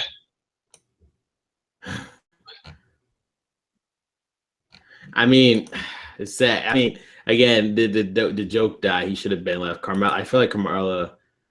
I mean, I get why, because they didn't want her to just be one of those another superstar that doesn't, another one of those women that is talented, that just be a manager just for Enzo and Cass. They wanted her to do her own thing on SmackDown, which is fine. But yeah, right now she's not doing anything but come about it within this next week in Backlash that can make people start liking her more, or just take her more seriously, I should say. Take her more seriously. It's going to be a minute. Well, I mean, she's not the worst of it. Tamina, she's doing jack shit. Yeah, she's literally in the same position. She's literally in the same position as she was before she left, just being a team player. And it's like, what the fuck? Yeah. Well, you never know. Maybe something might happen. I doubt it, but something might happen where. And now I know you. Well, yeah, Lana. They showed up for Lana whenever that's happening. I know you already said you didn't want to talk about Mojo Rawley, so I'm not going to talk about that. Yeah. Actually, let me bring that up real quick. It's hilarious. I was laughing my ass off. Mojo Rawley actually liked my tweet on Twitter. Let me hold on. This was hilarious. Yes, I was dying because he liked the tweet. Hold on. This was hilarious. Mojo Rawley. So yeah, no, when you said, so I thought I was like, yeah, so that Mojo Rawley segment, right? And then you said, when we do the podcast, can we skip it? Tweet when I said, so that Mojo Rawley segment, he liked that tweet, right? And then he liked your tweet when you said, when we do the podcast, can we skip it? He liked your tweet, man. I didn't know that. And then I said, yeah, I'll probably get it by Saturday. He liked it as well. So I don't know either. Mojo Rawley, that's fucking retarded. That I guess he thought like we was on his side with that segment. I don't know, because he liked all of our tweets. I did not know that. I found that so hilarious. I was laughing my ass off, yo. I was like, yo, this dumbass actually thought we liked his segment. What kind of out of context?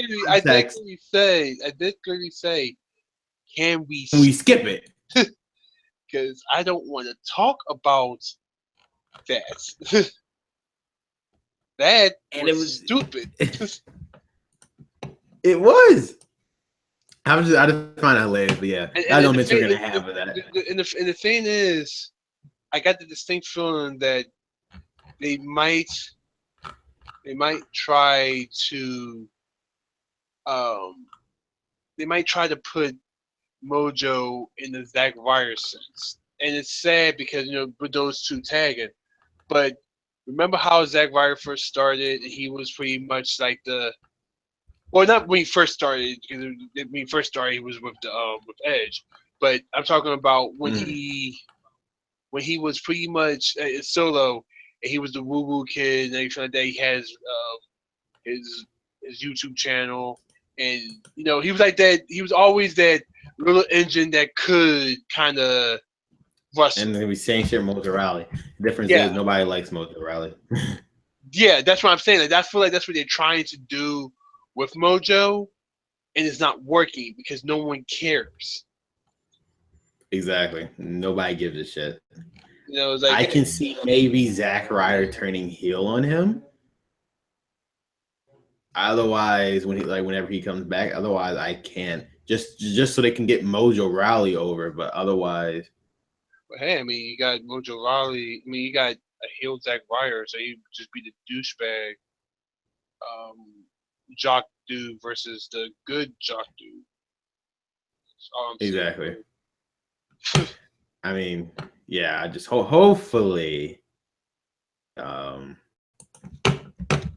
we don't have to see any more of those segments backstage. Him just being motivation speaker is fucking retarded. Moving on. Luke Gallows versus. I said Luke Gallows. Luke Harper versus Eric Rowan. It was actually, minus the ending of the match, I actually enjoyed it. The two, again, it shows how athletic Luke Harper is with that fucking amazing drop kick that I saw with him. I'm shocked. Out of the two people that they was fighting, Eric Rowan actually beat Luke Harper. I wasn't expecting that. Doing something with that mask thing. I don't know. Maybe like the mask control. I actually said it last week too. Another thing I was right. I said I was like they're gonna involve something with that mask of his, and maybe it might like control him or shit. So I don't know. They're wrong, but mine's that little thing. Any thoughts on this match? Nah, because Yeah. Because remember how I said I was sick. Mm-hmm. So most of the time I kind of had to run to the bathroom to you know throw up, you might say. I So got you. yeah, so some of SmackDown, as I'm hearing from you, it's the first time I'm hearing it. So it's like, okay, so this happened. All right, cool. So as far as my thought, Yes, yeah, I know. Yeah, Eric Rowan actually won. Clean. I wouldn't say he won cleanly. He just used the match as like a distraction for the referee, so he can. If anything, if anything for me to say, I'm actually surprised that Eric Rowan is wrestling, and I'm actually surprised that he won. Maybe that's about it. Well, again, SmackDown's laying an opportunity. I would not be surprised if they take the Jinder Mahal route and make him contend for the United States title eventually. I can see that shit happening. But actually, I do want to point out one thing, and I wanted to say I was right. I would say I'm glad I was right about this with it in English. So it was on SmackDown on a YouTube video, and he explained why he was crying. And again, like I said, either I don't know if it's they covering their ass, or I did say I was like maybe they could turn this into a storyline, and that's what they're doing. But it's like he's an artist. He considers himself like an artist, and like when something fails, in this case, he lost Ty Dillinger. Yeah, Ty Dillinger twice. He got emotional and stuff. So again, at least they're doing something with him. Well, I think, but like I did say that if the best thing that they could probably do is to make sure that you say something like that, because let's be serious, they're not going to go and make fun of him of exactly. Mauro because till August he's still contracted. Exactly. He's not there.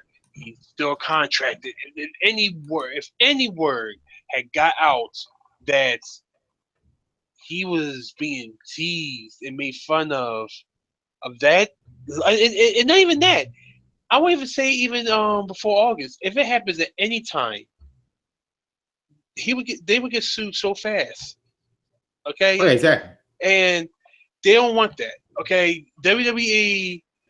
All right. So we talked earlier about how they don't want to do they're not gonna have any like gay characters like that, like overly flamboyant type characters anymore because of how it is right now. The same will go for any type of mental disability. And exactly. Okay, so like let's face it, Eugene now. Okay, if Eugene was on here now, that would. Oh yeah, they would be.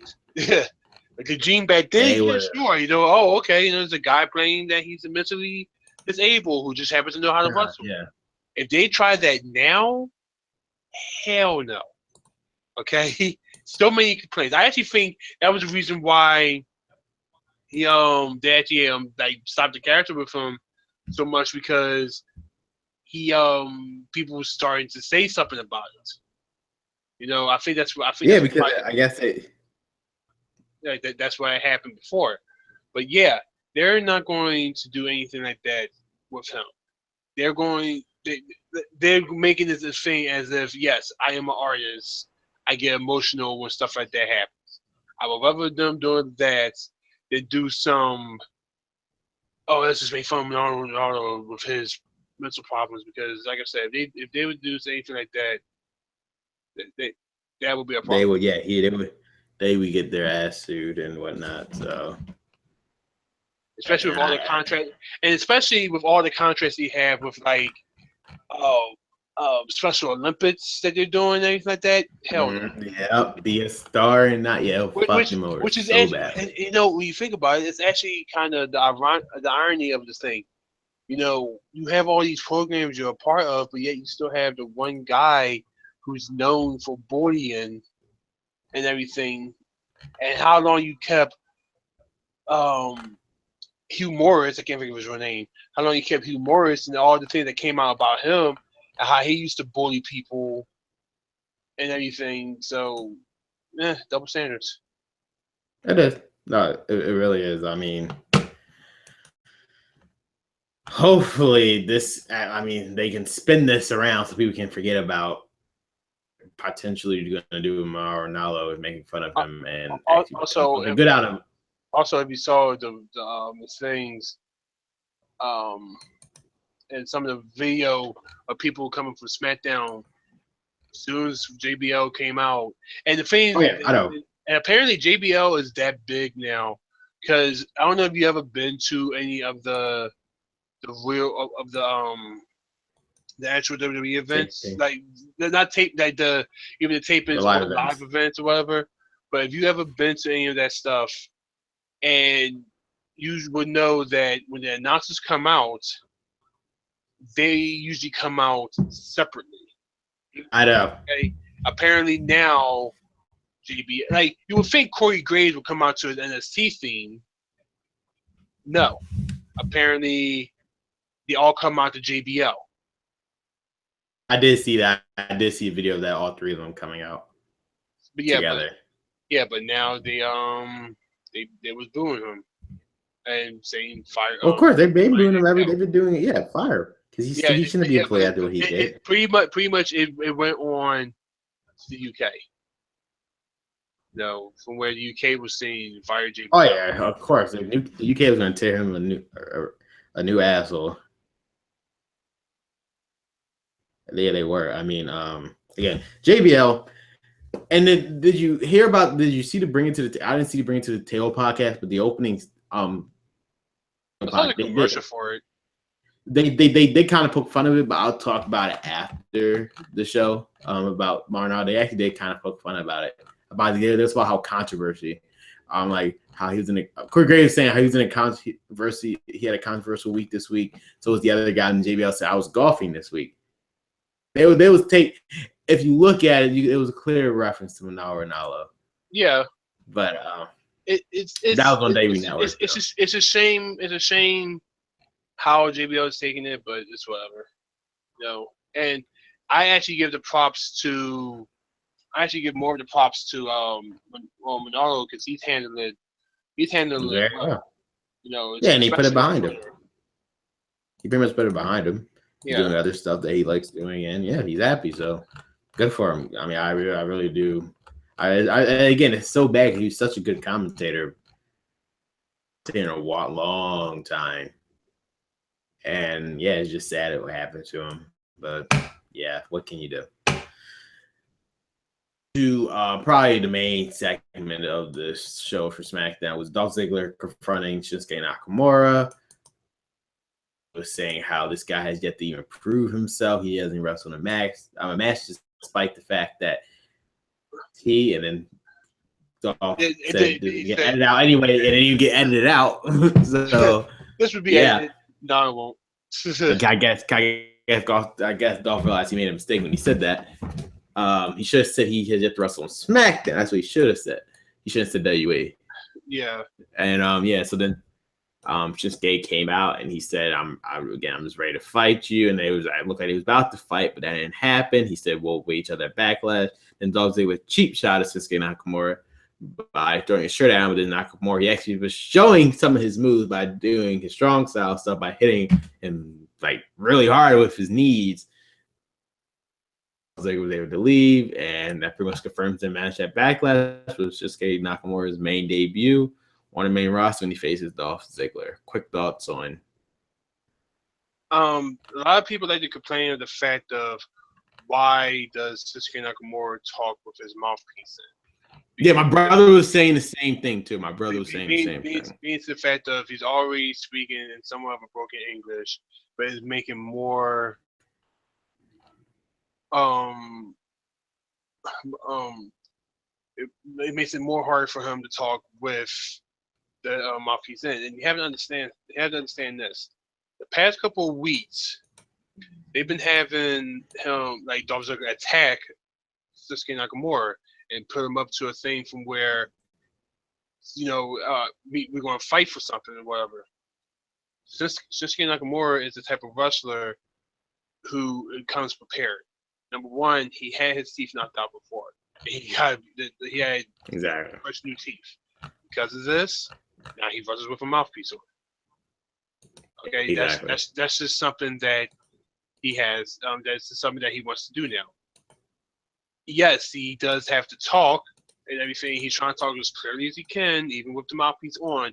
But the fact that when he has to say something and everything, he has to be prepared. It's kind of hard to just be like, okay, after I said something, I got to slip this into my mouth, because now you're giving away the fact of he might be getting attacked afterwards.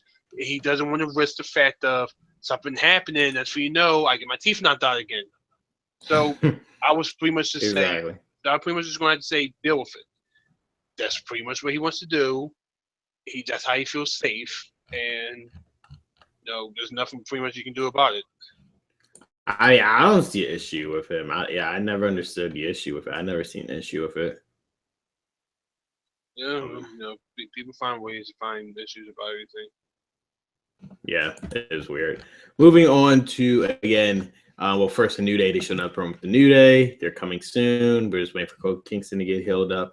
Then another Fashion Files with Breezango. Again, brilliant. I love it. I saw that. I'm actually glad to get doing something with them. Yes. And I hope they keep going, even if they don't win the titles, keep them going. I feel like they are. But I'll explain that next week during my predictions. But Breezango, they fought these again. Sadly, had to be against my other second favorite team, the Ascension. Again, one of them had to go over and had to be Breezango. I mean, I'm fine with either or, but again, Ascension getting the fucking shaft after the fucking shaft. Again, I tweet out on Twitter, never forget Elimination Chamber 2017, the day the Ascension got fucked over. Because they had that match won. The Usos gave them that match. It was like, come on. What the fuck? But then after this match, the Usos came out because, again, people forget that they're the tag team champions. They came out and they cut promo about 12 days, and they just kept rhyming all this stuff for 12 days. It was funny at first, and then they clearly the Usos couldn't come up. I laughed, but I said did at first. I said it to my friends. Doesn't it seem like that they was watching Key and Peele, and especially the Obama and the bodyguard skit? And I feel like they were watching that, and they mainly focused on the bodyguard, because that's what they remind me of. They remind me of, what was it? I think his name is Tyrone. That's what they remind me of. They remind me of Tyrone. Just the aggressiveness of everything like that. So something that seems stupid, like you got 12 days to wash your back.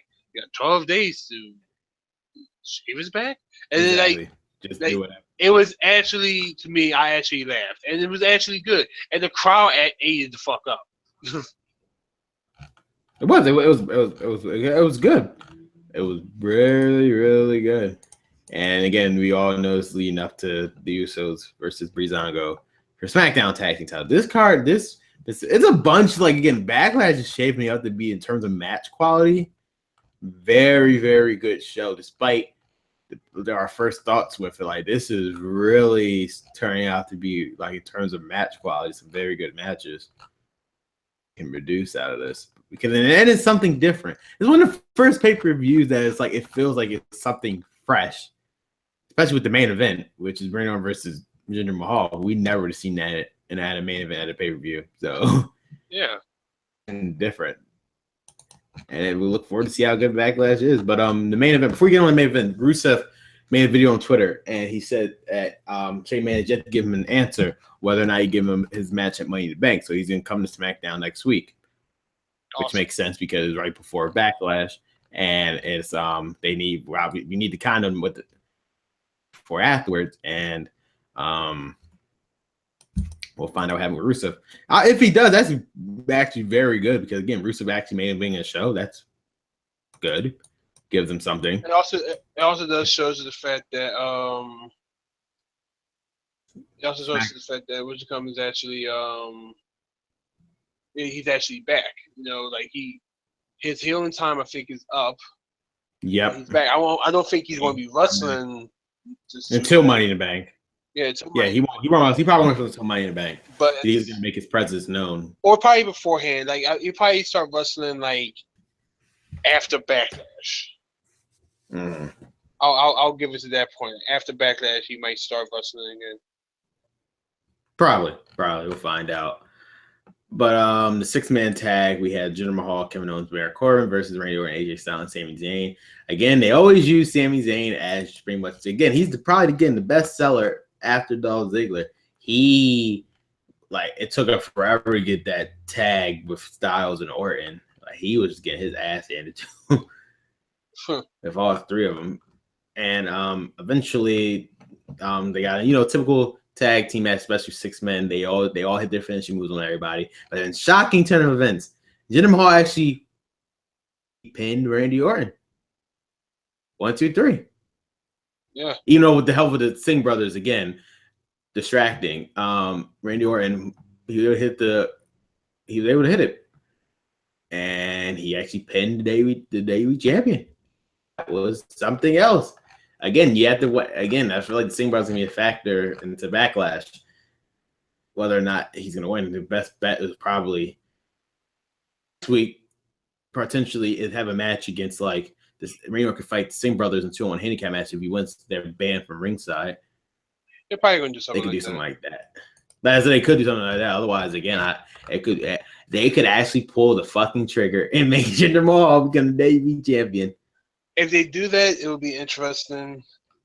I personally don't think they're going to do that, but if they do that, it'll be like, oh, well, okay. I don't know. Yeah. So where do you go from? Where do you go from here? Go from here. That would be something. Well, it shows SmackDown is the land of opportunity. They actually give people chances. And again, back to my point with Raw was the fact that they have no credible superstars for Finn Balor. At least SmackDown is making credible superstars. Again, up until a month ago, you'd have thought I'd been lying to you if I said Jinder Mahal was going to be a main event star, and technically he's a main event star now. So, right, like I said, this is when he first won the thing. I said that this WWE 2K18 story mode is pretty interesting. Yeah, you would have never in a million years. Yeah, because this seems like something from like a 2K game. It's not real. It's like you never would expect Jinder Mahal to actually win get to that point. Important match. Yeah, but here we are. Now he's a main star, so good to see. Now I'm looking at the time. I know we're about to wrap this up. We can 9:30. If we go to 9:30, that's fine. I just want to eat dinner. So. I got you. No, I can be understand, man. So we're gonna quickly go through 205 Live like we usually always do. It was a solid. Again, the 205 Live. It's always a solid show. My issue is just the fit. No, the UK crowd was fine. It was just any other crowd. They just never give them. The crowd never gives them anything. And to make it seem like perception would be like, oh well, the crew is more. No, if you actually pay attention to their matches, they're all very good. Now I actually went to bed like right after the first segment, but I did enjoy that segment of the fact of with Gallagher and Gallagher and Austin Aries. Austin Aries and everything like that, and how Neville comes out. The thing is, Neville, in a sense, someone said to me, because I have a friend who lives in the UK, and they pretty much says that Neville is pretty much how how it really is. Jack Gallagher is is what people do think about all of England, how England's supposed to be. Yeah. I all knew that. But for some reason, my friend also said that Neville reminds me of someone from Blackpool. You know, like he doesn't like that attitude and everything like that. Cause not everyone has the same attitude like Neville does, but apparently in one particular area in England, Blackpool. and I think it's at Blackpool, is what he acts like. He's like Pete Dunne in like the UK. Yeah, like he's like one of the Except Pete Dunne doesn't try as hard as Neville does. Exactly. Yeah, no, yeah, I do get your point though. Yeah. I mean, yeah, that opening segment. So basically, the opening segment was Austin Aries and Jack Gallagher. They was having like pretty much like I wouldn't say a tea party. He was just Jack Gallagher thanking Austin Aries for helping him out.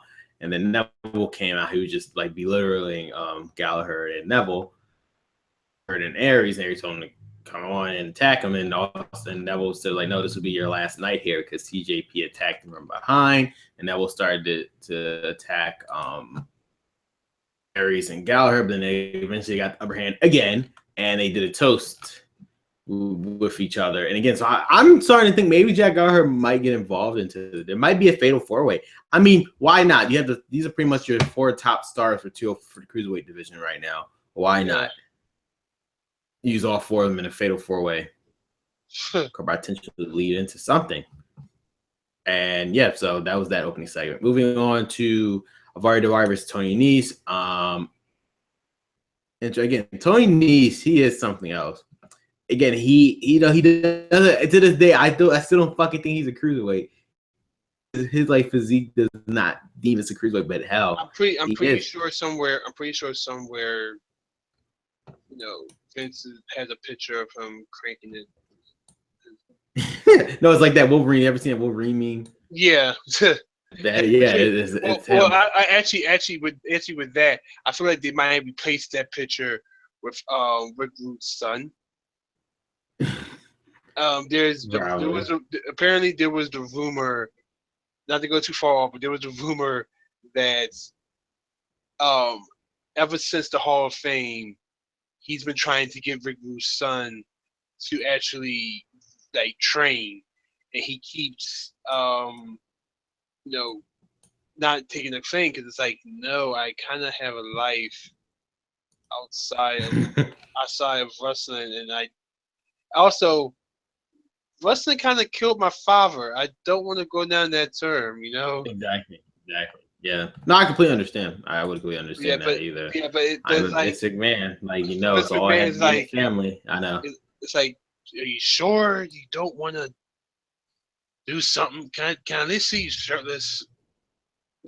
At least. I know, just give Vince McMahon something. He probably gets tired after Roman Reigns after a while. Like, you never know. Yeah, you never know. It's like, yeah. But I forgot who. Mustafa Ali did beat Tony Nese, but Drew Gulak was watching backstage the whole time. He was just mad and pissed that again. He keep doing high flying moves and stuff. And yeah, I don't know what they're. It's weird because Drew Gulak beat Mustafa Ali last week. I would have figured if they were going to end the feud like that, they would have made that match so early. So I'm wondering what this is going to eventually lead into. Argued it could have been with maybe just introduce Graham Ali because he's another high fly, like really high flyer ish superstar that they could use for this. So I don't know where this might lead. I have no idea. Maybe it could be a tag team match. Mustafa Ali and Graham Ali versus Tony Nese and Drew Gulak because Drew Gulak and Tony Nese are still friends and stuff. So it might eventually lead into that. And then we get on to the main event. Akira Tozawa versus Brian Kendrick. Now, for weeks and weeks, I was saying how if they were to end this feud, even though it's not ended, the feud is not over. If they were to end this feud, it should be best 2 out of 3 falls. Thing. Very good match. And Akira Tozawa won via a roll. I mean, like surprising, like just a question.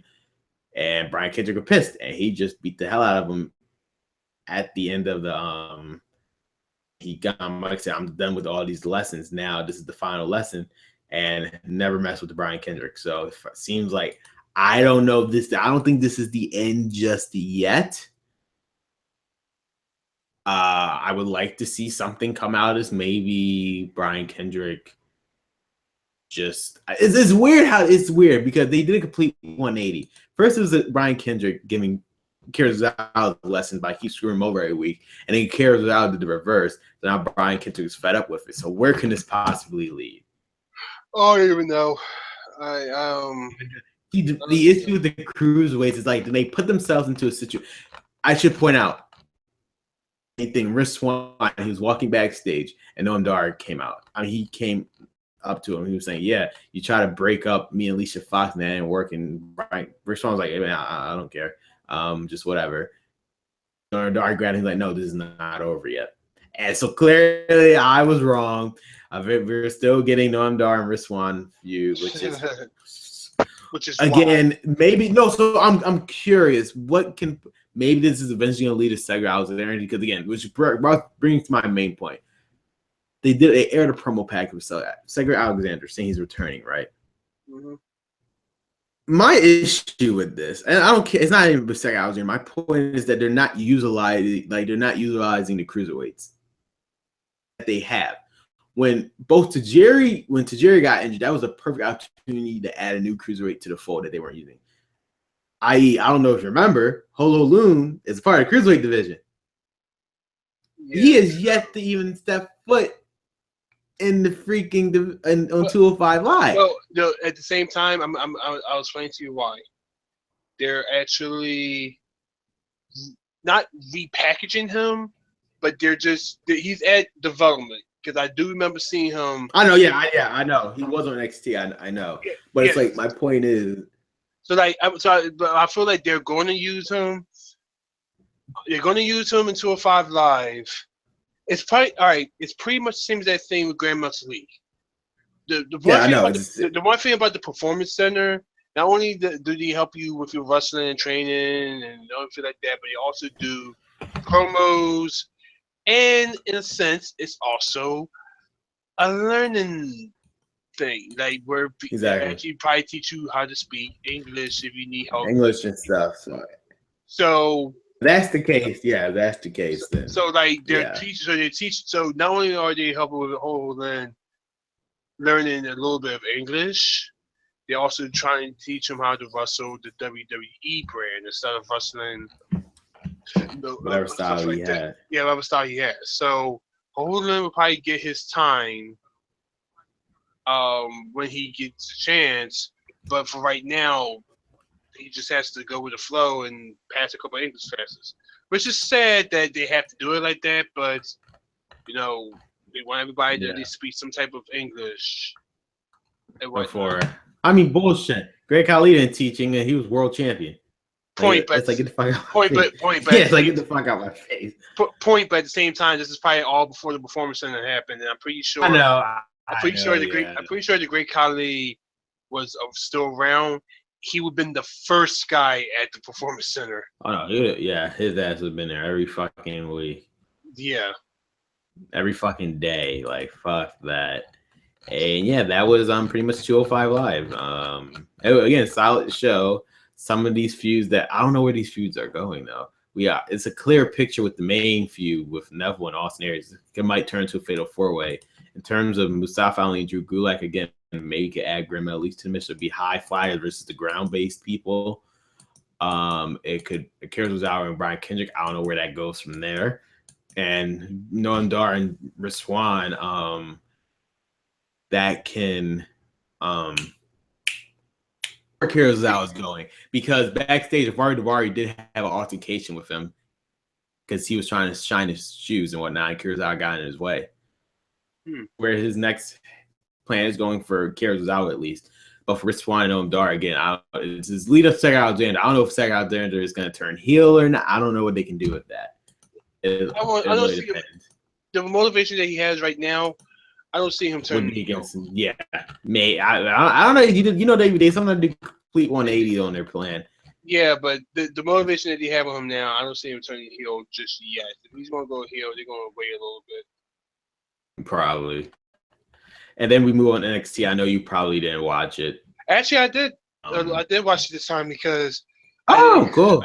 I didn't go to Quizzo because my friend's car broke down, so I couldn't get to ride there. Well, I didn't watch all of it because honestly I was still sick. So I did see some of it. I did catch. What did you see? Aleister Black. That fucking kick, yo. Let me tell you something. This move, my God, that's probably turned out to be my favorite finishing move right now. And it's just because that is so devastating. Yeah. Tommy End is one of my favorites wrestlers. I'm sorry, I'm going with indie names, but yeah, Tommy End, he's actually like one of my favorite wrestlers. And so him and Aleister Black. And I gotta say this now. You're probably the only one. I'll make sure nobody else isn't. Well, it was only me and you. I'm pretty sure. But as you probably know, I wear battle jackets. You try to see my pictures or anything. I'm actually working on my second battle jacket. And as you look right now, I actually did some little stitching, anything like that. Oh, cool. So part of my battle jacket idea for this one, I got to clean it up a little bit. Part of my idea is a mixture of what James Hetfield has from Metallica and what Aleister Black has. Aleister Black has probably one of the sickest battle jackets that doesn't use bands. He gets his jackets from this website. I went on the website. A lot of occult stuff and it's anything like that. So if you're like very religious or whatever, this might not be the right thing for you to go for. But at the same time, what sucks is I'm looking and I'm seeing like, hold on, I'll actually, I know I can do this. Give me a second. Why can't I not spell this? Okay, there we go. So as I'm looking through it and everything, and I'm sitting here going, why can I not find anything for him as I come on. Yeah, there we go. So as I'm going through the jackets and stuff, because he's promoting it on his Instagram. The thing is called Born in Dust and everything. So when you go to it, okay, I did that. And now we do this. So this is the website, right? Mm-hmm. And this is some cool stuff. Yeah, this is the stuff. This is actually his jacket that he wears. Like I said, it's a little bit of occult stuff. Yes, this is what Aleister Black wears and stuff. Oh, yep. That's exactly his jacket too. So what I'm trying to see if how much does that cost? He's not selling this. Well, apparently he's selling it. Well, apparently he's selling it, but it's like fuck that. Yeah, it's costly. Okay, it's in the 500. You will have to probably send that belt back of yours, and if you want to get, I want the in patches. Terms of like, well, go ahead. Go ahead. No, I was gonna say, like the only jackets I want that like WWE superstars wear is like all Dean Ambrose's jackets that he had. Like, I always loved the jacket. But like, I would want AJ Styles debut hoodie, like sleeveless hoodie. I want that. Well, I think like when he debuted. I think McKenzie or McCartney. I mean, I can call McKenzie. Sasha Banks. Like I want that debut. I think they made. I think AJ Styles. Yeah. Yeah, like I want that jacket. That's like the best jacket I ever seen. But all of this comes from here. Just like Baron Corbin, Baron Corbin has a website. I'm not a website. He doesn't have a website, but his stuff like that Lone Wolf, whatever. that comes from a different website too. That everyone's been wondering like where he gets his saying it. So hold on, if I go back to Instagram, and then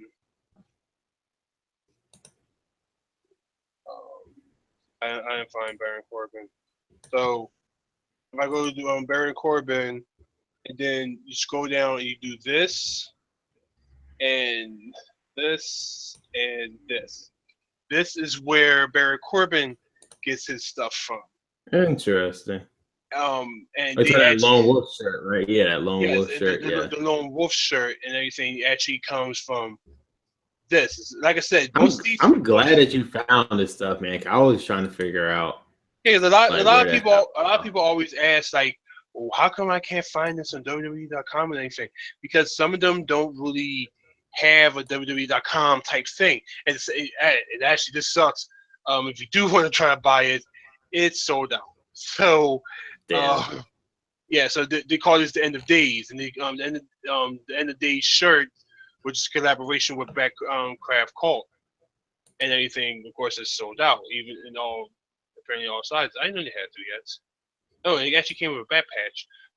Well, it doesn't matter. But yeah, but back to Aleister Black, he has that stuff. So I want those patches at least. I don't want the jacket. I want those patches. They don't sell the patches singly, and I'm mad about that. I'm like, I really want those patches on my jacket because I feel like that would be that would make my jacket pop. But the person doesn't sell those individually and everything. But other than the fact the jacket doesn't make Aleister Black who he is. Aleister Black, I've been following him when, like I said, when he was Tommy End. And Hello. Put myself back. All right. So I've been following him since he was in the Indies and stuff. I really hope he makes it far. Now he's been doing some Raw stuff and he actually been doing some Raw stuff. Overseas. He did I think one Raw match, and he also wrestled against Neville. You know, he did. He fought Kurt Hawkins on Main Event. Yeah, for Kurt Hawkins, but he also wrestled against Neville. As well, because there was a picture of those two looking like staring at each other or whatever. Oh yeah, so it's gonna be. And yeah, he did fight him in the UK tournament too. Yeah. So hopefully, I can see him like fighting eventually. Yeah, but I just want. I really do want him to get back into. I want him to be good enough from where, use him good. That's pretty much what I'm saying. You please use him good. No, trust me, they will. They will. I mean, like the next Finn Balor in terms of like how far they actually push him that he could do it. With this guy, I can see him doing. I can see it. He could probably be next Shinsuke. He could be the next Shinsuke Nakamura in terms of how far. Like I can see it. He could be out there like the next top. I don't know if he's considered a baby face or not. If he is considered a face, then I don't think he's a face, but he's probably in the middle. Yeah, probably. I don't know. Because right now you don't know who he like. All he's facing are sort of heel type people, but exactly he doesn't have an alliance with no one. He doesn't do it like that and everything. And if anything, as far as NXT is concerned, further down the line, maybe like after this takeover, I see him feuding with Sanity. Oh yeah, I can see he could take out all of them, or he might join them, or who? I don't know about joining. He I don't think he's the type of person. He might be. That person he's all alone. He does everything his way. I see him feuding against Sandy at some point. They also announced that Takeover Chicago for United Kingdom Championship is going to be Pete Dunne versus Tyler Bate. I can't wait for that. I just find it ironic because in Progress right now, they're all heels, but over here, Tyler Bate is a face. And it's like they're acting like they hate that. I just find that hilarious. It's like, and so one promotion, they have a completely different story being told over there. But over here, But look at if you want to go that far, look at it like this. Um, Tyler Bates is no, not Tyler Bates. Will Ospreay, he's a heel in WCPW, but he's a face in New Japan Pro Wrestling. Exactly. So there's that. Like some people work better in certain situations than others. Yeah. No, you're absolutely right. You're absolutely right. I mean, hopefully, it might be match of the night for once. DIY won't steal the show. For once, I feel like I feel like yeah, with now that they put say the DIY versus the Ultras. By the way, that match, who the fuck was those other guys? You don't know who they are? Oh, okay. Have I really missed out on NXT that much? That was actually the next. Yeah, that was actually the next segment I was gonna say anyway. So tomorrow, Redrick Moss. I don't know too much about him, but Tino. There was a show on WWE Network called Breaking Ground, and it was pretty much focusing on developmental territory. Yeah, I remember that. Like focus points, Tino. That's the only reason why I know him. He was one of the main focus points.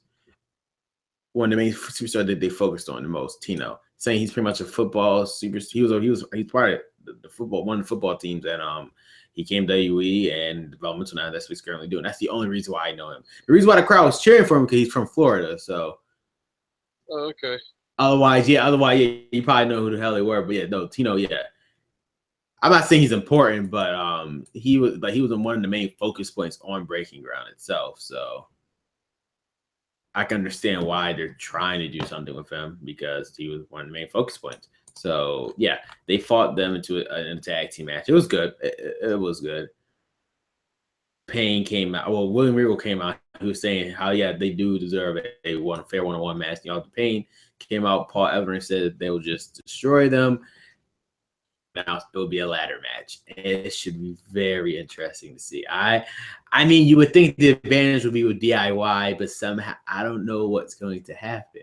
I can't see the Authors of Pain losing their titles. Trying to build. I do.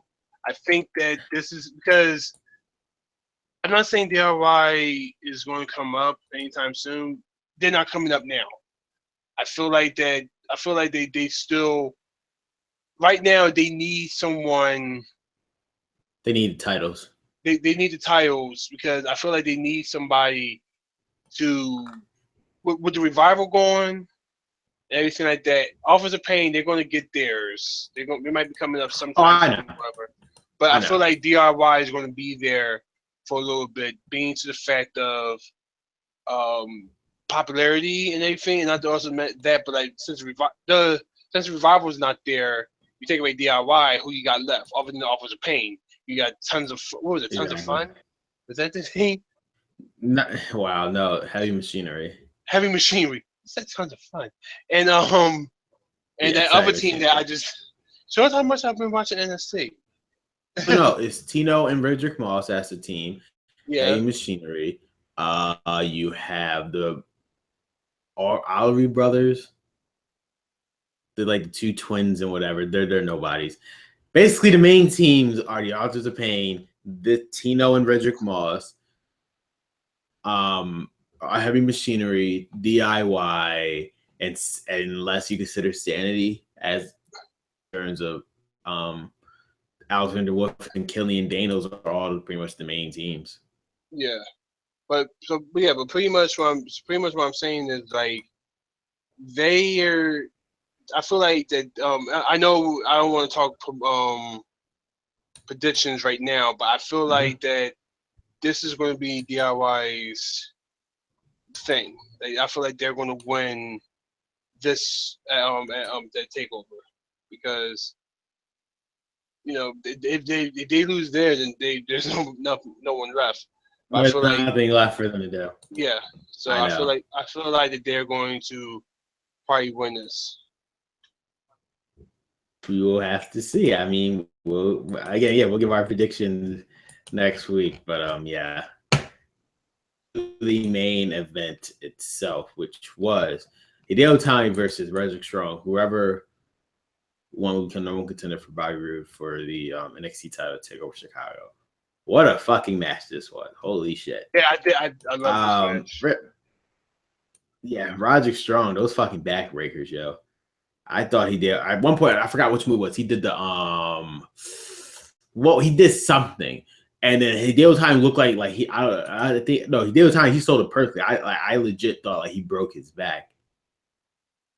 I forgot it was some type of backbreaker move he did. Yeah, well, they and I thought he broke his back. Roger Strong's name, or one of his nicknames, is the Messiah of the Backbreaker. Yeah, I know, and I can see why now. Yeah, and he gave it to him. I mean, even though at the end, Hideo Itami, he pretty much took the upper hand, and before the match was over, Rock Strong tried to fight back, and he just said no. And then Hideo Itami, he did the GTS, and 1, 2, 3. Hideo Itami will be fighting Byru in the main event of TakeOver Chicago for the NXT Championship. Now, after the show went off, Roderick Strong was still in the ring, and then Sandy attacked him out of nowhere, I guess. And now Ruby was talking to Roderick Strong, and Roderick Strong said he wants Sandy, so I'm assuming this will lead into Roderick Strong versus Eric Young. I cannot see Roderick Strong versus all of Sandy. That doesn't make any fucking sense. But it's probably just going to be. Or no, actually no. They could remember his hashtag is hashtag Roddy versus the world. So yeah, but maybe I don't think it's going to be against all of Sandy. It might be. It might just be what's his face? Eric Young. Yeah, Eric Young and everything. Because yeah. Other than that match against Hideo Itami was for NXT 2017. That was match of the. It's up there for like 5-star match. Yeah, or match of the year and everything. I mean, to me, for right now, that match of the year candidate still goes to the triple threat elimination tag, DI Rod or Vodka. That was still because of perfect story, like the story that was told in that match. It was just a feel good moment for me. It was like that full circle with the Revival and DIY. They hate each other, but they knew in that match when they had to team up, and that was just like the second they looked at each other, they just turned to him. That was just perfect. Yeah, so Triple H knows exactly what he's doing when it comes to NXT. Fucking beautiful. Yeah, but that match will be candidate at the end of the year when you do like their NXT match of the year or whatever. That should be a candidate. Yeah. Oh yeah, no, definitely. And I can see Roderick Strong. They're gonna push him probably to the main people for NXT. Even though now I know we got like Drew McIntyre back and whatever. I could see. Wait, here's an idea. Mm-hmm. I just had an idea. I don't think it's gonna happen, but here's an idea. After what I told you earlier, right, about Ring of Honor from last night. What if Roderick Strong does face Sandy in a tag match, and Roderick Strong has a secret tag team partner and enters a certain name? Now, of course, we're not going to find it out until probably after NXT next week. If they do make it a tag match, and if they do make it a tag match with a secret partner, like a partner of my choosing, that kind of thing. But what if that happens? And for those who probably watched Ring of Honor last night, you probably know what I'm talking about. I already told you. Yes, I know. Yes, Adam Cole. I mean, it's a possibility. It definitely could be. At least the NXT crowd would know. Yes, that would make sense. It could. No, you very well. I will not be shocked. I guess then again, I just saw. Then again, as I'm saying that, I just saw breaking news about something, and maybe that may not happen. I'll tell you that afterwards. I'll tell you that afterwards. Okay, got it. All right, got it. All right. But yeah. So before we head off the show, I know we went over. I do apologize, Ron. Don't worry about it. I still got time. I can go eat dinner and I can get ready for work tomorrow, and then I can just go to sleep. All right, yeah. So yeah. So before we close, just like I said, any thoughts? I mean, so any predictions? What things to happen next week on anything in general? Raw, SmackDown, NXT 205 Live, like any prediction? I probably won't see what 205 Live or because the hours they gave me next week, I have to wake up extremely early, so I probably won't see 205 Live, and I probably won't see NXT even or whatever. But I'm gonna try to pay attention to it leading up to what a takeover is gonna be. As far as Raw, I think Miz is probably gonna win belts. That's probably the only important thing. Yeah, I think that's probably the only important thing. Well, that's the main important thing. Yeah, for the show next week. I think Miz might win the belts. Yeah, and I also agree with that. I think the Miz is gonna win and it's gonna lead. But I do feel like Bray Wyatt's gonna get involved. It's costing Ambrose the match. I feel like that's what's gonna happen. But yeah, otherwise, yeah, that's it. But all right, guys, that was this week in wrestling. I do appreciate you guys joining the show. Ron, before we leave, you want to plug in your Twitter real quick? Once again, it's VGCJ_Matt Stalin. VGCJ means video game console junkies, and as far as my cousin, who is a Spectre Iceman, who also runs the thing, as far as he telling me, we're back. Apparently he's streaming again, which means we're going to be streaming again. Hopefully the 26th. I'm planning on this. I will be streaming on most likely by Facebook or the Console Junkies Facebook of me playing Friday the 13th, the video game. Because that's the day it comes out. And I'm pretty much going to be streaming that as soon as I get home from work. Probably going to be playing that all night. So just look out for there. Unless something happens, I got to push it back. But that's the plan for right now. The day it comes out, which is the 26th, I will be streaming Friday the 13th video game. Gotcha. For me, well, yeah, you already know who I am. You're watching it on my own channel. You only have like 800 other videos. And yes, exactly, on my channel. Podcasts and stuff. So, yes, otherwise, yeah. This is it, guys. Thank you for watching. As always, this is Crater. Out. Catch you guys later. See ya.